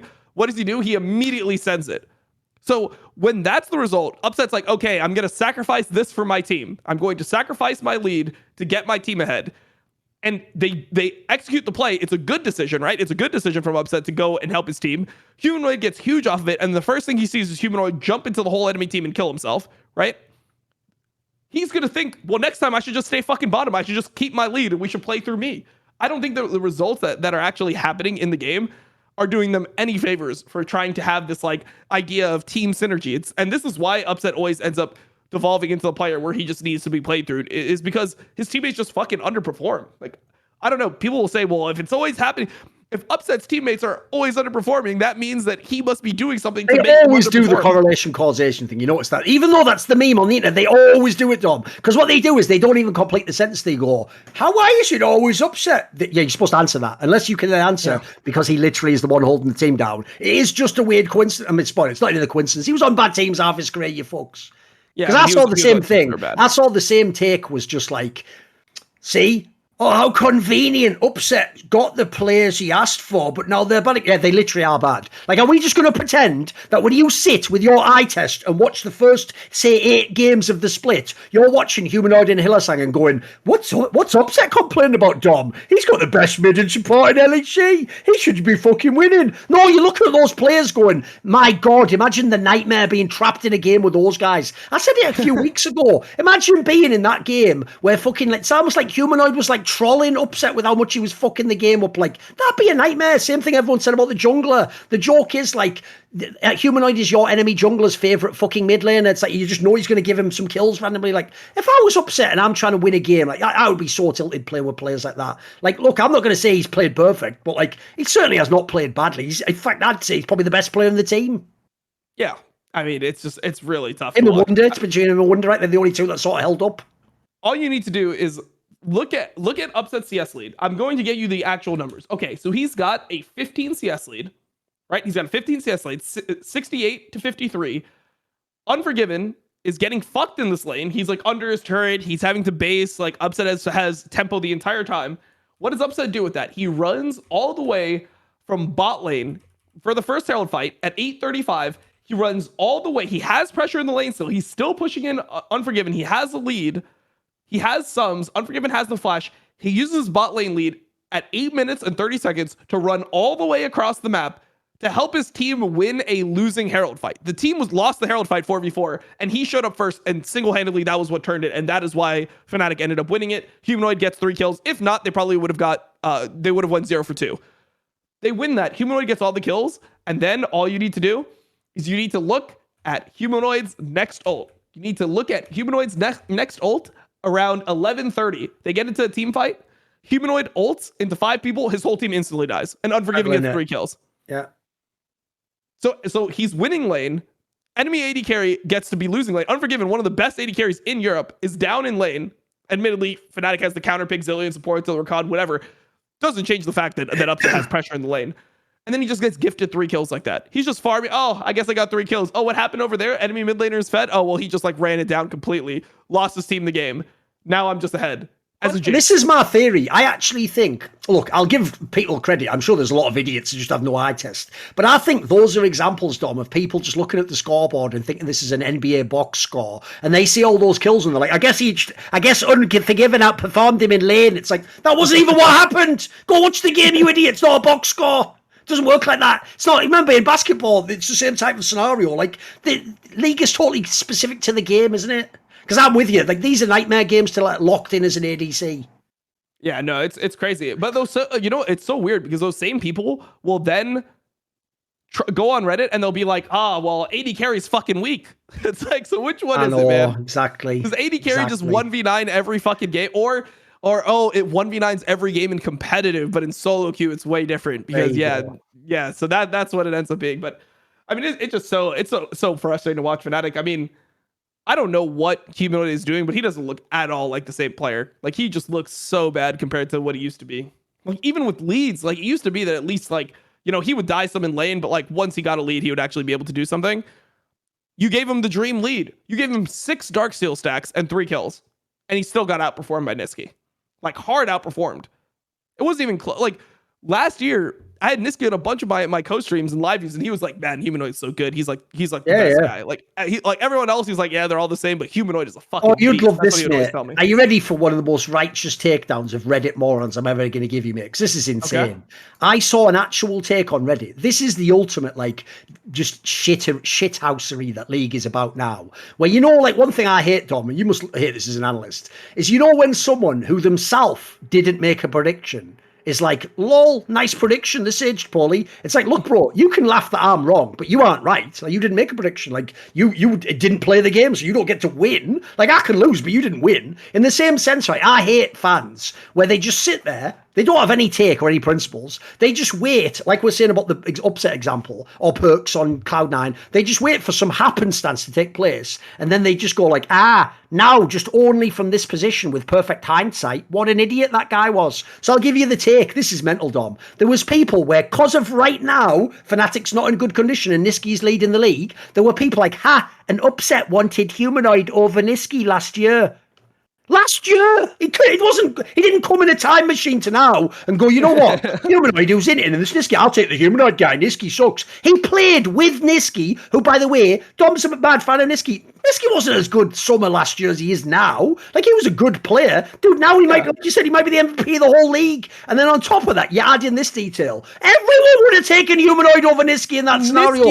Even Niski would tell you. Humanoid. Yeah, exactly. Even Niski would tell you, look, if it's between me and Humanoid, take Humanoid. Exactly. So, like, you can't blame him for that. Like, that's an obvious pick. Everyone wanted that. Everyone was, even these fans were all saying, Humanoid is Caps 2.0. He's the new Caps. Everyone wanted this guy. Everyone wanted to build their team around him. Yeah. No, I mean that's You're just hating. You're just hating.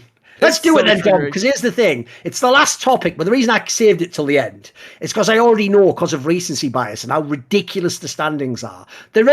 Spoiler, there is no good answer to this, Dom. When we pick our 4 Worlds teams... Oh, you're going to feel bad. We're fucked, because one, we're going to have to do things like Vitality and XL are going to have to maybe be in there or not, like, who knows? And then secondly, we don't know, because as you said, because of the circuit points, the playoff standings could be so fucked, it might not even be possible for some of these teams to make it. And then finally, there's the stupid world where we're so many weeks away from the finals. And God knows, maybe G2 or Fnatic is good by then. Who the fuck knows? So go then, Dom. Even though we're just going to do it as a fun exercise, right? There's 4 slots. So they've even made it easier for us, but they haven't at all. So they think they've made it. So let's start out. Guaranteed. Right? So assuming that we get the playoff teams correct, we're guaranteed to at least get 2 in. Yes. So I think here's the way we can make it easy. If we both just agree Mad Lions gets one of the 4 slots, we can go to the other 3. Do we agree on that? Yes. I think that's the no-brainer, right? The problem is this, Dom. I'm not exaggerating. Beyond Mad Lions, I don't think a single team is locked for Worlds. I don't think you can say any of them are locked. I'm not exaggerating. I don't think even Vitality that you're loving now, there's an easy world where they could lose all these series. Come on. Yeah. Oh no, it's completely fun. This is just. So who else are you going with? What's your next pick? Okay, so after Mad Lions, who are you going with? I'm going with the knowledge that the championship points are so fucking impactful because they are, right? G2 and Rogue are my next 2 picks. I'll lock both those in because they have such high amounts of championship points that it's very hard for them to not, like, if they make playoffs, it's very hard for them to not at least get 2nd and 3rd seed. Yes. And 2nd and 3rd seed are almost guaranteed to go, assuming that the 1st seed actually can beat the 4th seed. So I'm going to go with those 2. Oh, but that's the problem though, Dom. Oh, you've just made it worse now though. Because you're right, in the old system, remember, like, Rogue would be number 1 and then, just like win 1 series or number 2 beat 3, you go, right? Here's the problem, though. No, I know. I've took this into account. Ready? That the problem is, will probably be 1st seed. You could have G2 go first, but then lose the first match. Yeah, exactly. So what happens then? Well, so that's what. So I'm assuming. So I thought about that. Them or Rogue are likely to lose if they're number 1 seed, right? Yeah. I think that G2 or Rogue can probably beat one of the teams that isn't Mad Lions, like, could beat them enough of a time that it's probably going to be like an XL or a Misfits or something, right? Yeah, like, it's going to be an XL, a Misfits, maybe a Vitality. I don't know. Vitality could be rough, but we'll see. My point is that I think that G2 or Rogue can probably win that series, and if they win that series, then they guarantee the other 2 teams, and then Mad Lions will probably just win, like, assuming that happens, right? Right. Mad Lions will probably beat the other team, so they'll guarantee Yes. them spot. They actually won't be guaranteed yet, I believe. Yeah, wait. Yeah, No, Mad yeah, Lions. based on what you're saying, basically what we Yeah, are saying Mad makes Lions won't be sense. guaranteed, actually. The problem is this: if we just went purely off this split, it would be all over the place. Like, who the fuck knows who week 2? Yeah. But if you take the championship points and you assume Mad makes it, actually the first 3 spots are almost locked in. It's basically Mad Lions, Rogue, G2. So then the interesting question, because it's a tough fucking choice now, that means your 4th spot is between XL, Vitality, Fnatic, maybe Misfits. Like, so the question is, who takes the 4th spot? Because that's a tough one, mate. Because this is the problem. If you pick Vitality this week, you feel lovely this week. You might not feel great in 3 weeks from now. Oh, I'm probably going to feel fucking horrible for this. But the problem is, like, so I am going to take Vitality. And the reason is because, yes. In what fucking world am I going to say XL after just losing to Vitality? Like, they're in worse form now, and they have less clutch players. Like, you think of like, what Vitality is. Like, Perkz always got it fucking done when it mattered. He's the guy that used to struggle in regular seasons, phone it in, and then level up for playoffs. So, if I'm going to go for, like, in a clutch situation, who's going to perform the best? I'll say Perkz. I'm all in on the Fnatic complete, like, shutdown. I think they could potentially make it, but, like, they've been looking so bad so far that, like, how can I have any faith? Like, I can't be a sensible person to have any faith. So I'm all in on the Fnatic shutdown, and I think that XL will just probably be in a spot where it's too hard for them to make it. You know, like, they're probably in a situation where they might not even get to play a best of 5 versus Vitality. They might have to beat, like, some teams that are actually good in order to make it. They might have to play, like, a first round series against Fnatic, and then Fnatic, like, ends up, like, beating them or something. That could be a legitimate first round series, because if Fnatic makes it, once again, you have to think about all the championship points they have. So let's say XL is 4th, right? Let's go for championship points. Let's say XL is 4th, right? They would have 60 points total. Let's say Fnatic is 6th. They would have 50 points from spring, 20 points from summer. So they would actually have 70 points. They'd be higher seed. So it's, like, hard for XL to not end up in that 5th, 6th seed. Yes. When we're talking about playoffs here. Even Vitality, for example, if Vitality finishes, like, anywhere close to them, well, actually, it depends. It depends, because obviously, like, 4th is 20 points more than 5th. So maybe they'll be able to beat Vitality, but Vitality has more points than them going into this. So if, like, Vitality is a higher seed, they might be way above them in the standings. So I'm going to go Vitality on my 4th team. I'm going to say G2, Rogue, Mad Lions, Vitality. Those are going to be my 4 going to Worlds from Europe. Oh, that is hurts. What's sad though, dude, is that championship point is what actually scoffs it for me. Because if it was just based on this split alone, I actually think XL would be one of the most interesting teams to talk about in playoffs. Like, I could see them becoming, like, 3rd or 2nd. I could see them coming 4th, 5th. But the problem is, like you say, the odds are that just who they're going to have to play in the bracket, it's going to be really tough for them. That's why, for me, as much as it pains me, I probably do have to put Vitality as the last one. And it's actually because of what you said. If people haven't noticed, there's a general rule. As long as his team is capable, I don't bet against Perkz. I just don't do it. He's just been. It's not even that he's just clutch, mate. He's one of the most clutch players ever. It's ridiculous at this point in time, isn't it? Like, the reason why the Cloud9 year was the ultimate year to me is because that was a down year of his career. It really was the worst year of his career, and he still was winning fucking clutch games against the best Asian teams. Like, give me a break. So again, as long as the team, and they looked like it this last week, is capable, Perkz can absolutely do miracles in the playoffs. Yeah, I mean, just think about that. Like XL, come on. I mean, just think about that. That was his worst season ever, right? Yep. What did he get? Only 1 championship, because he normally, on average, he wins both championships, right? So he only won 1 championship that year and went to Worlds and got to quarterfinals with the 3rd seed from fucking North America. The 1st seed from North America normally doesn't make it out of groups. Yes. The 1st seed from North America, or the 3rd seed from North America, was able to actually make it out of groups. Oh, that's wild. Yeah, I mean, come on. Like, whereas the difference is, like, XL could play a great game, but Nuke isn't going to just take over the match, is he? Like, I can't wish for that, can I? So, which is, by the way, like I said, we're doing this partly in fun because there's so many variables. Like, I imagine there's no way we could have got this totally correct. Like, I think, like I said at the beginning of the episode, Dom, we can just end on this. I think this is going to be, especially now we're adding in the championship points fact, this is going to be one of the most bonkers playoffs ever. Yep. Just ever. Yep. And the craziest part of all, by the way, is remember, because there's 2 weeks left, for all we know, half the teams we picked might not even be in the playoffs. By the way, that'll be so depressing. I've been hyping it as the best playoffs ever. What if the playoffs just don't have G2 or Fnatic? I mean, I know it's almost impossible, but, like, if even one misses, by the way, it's already going to look dark. It's going to get dark. Well, yeah, I mean, it's looking fucked up. I mean, here's the other thing that's weird. Misfits randomly have so many championship points from spring. Yeah, you Like, always forget that, don't you? Because they finished third. Yeah, everyone forgets that. Oh, the other thing to mention is this as well, Dom. Yeah. I forgot this. In line with the people mentioned on the broadcast, that thing where Fnatic was like the first time they've had like a 5-game losing streak since 2014. Dude, it's worse than that. Imagine this. We were saying about them not winning LEC Spring. Dude, imagine if they don't even go to Worlds with 4 World spots in this roster. What is on paper one of the best rosters ever made in an off-season. Like, that will be one of the craziest storylines ever if they don't go to Worlds. And by the way, right now, they look like they're not going, mate. I'm with you. Their record's shit. They're in tough spot at the end of the split. And on top of it, like, the team just eye test wise doesn't check out. It's not good. All right, so here's the question. What is more egregious? G2 not going to Worlds last year, 2021, 3 World spots, but with, I think, consensus, the best roster ever made in Europe. Or this Fnatic team, if they don't go to Worlds, with 4 spots in Europe. So there's the extra spot. That's what skews it. I'd still go last year's G2 though, because the problem is on paper that really was supposed to be. Remember, dude, we all said it. They were supposed to have ruined the LEC by just winning too easily. Like, on paper, that looked impossible. Like, here's the thing, Dom. You could have maybe convinced me they might not win a split, but they were definitely going to Worlds. I even remember in the playoffs just being like, they're obviously just going to win out and go to Worlds. Like, look at the bracket. Like, that was a big shock to me when they didn't make it. Like, I agree. It's also a big shock for this one. It's a good comparison. But that one did look like that should have been the most obvious side grade in the history of League of Legends. Like, Records for Perkz should work fine, right? Could have been an upgrade. It could have been, yeah, in theory. So I think that one's a little bit more, but they're both up there. They're both in the fucking running for the worst of all time, right? Yeah, well, they're going to have to do what G2 did. They're going to have to blow up the team afterwards. I don't even know who you keep anymore from that team. I think that's maybe we'll end on that. That'll be a Sophie's choice and a half right there, mate. Because I'll give you an example. I'll tell you what, one criticism I can maybe take to heart from some people is when they're at their best, I understand, I call them that myself, why people call the Fnatic bot lane the best in the West.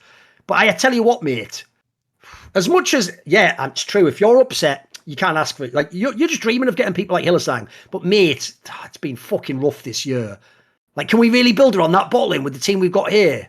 That's why I say I don't even know what direction you go, mate. What would you pick?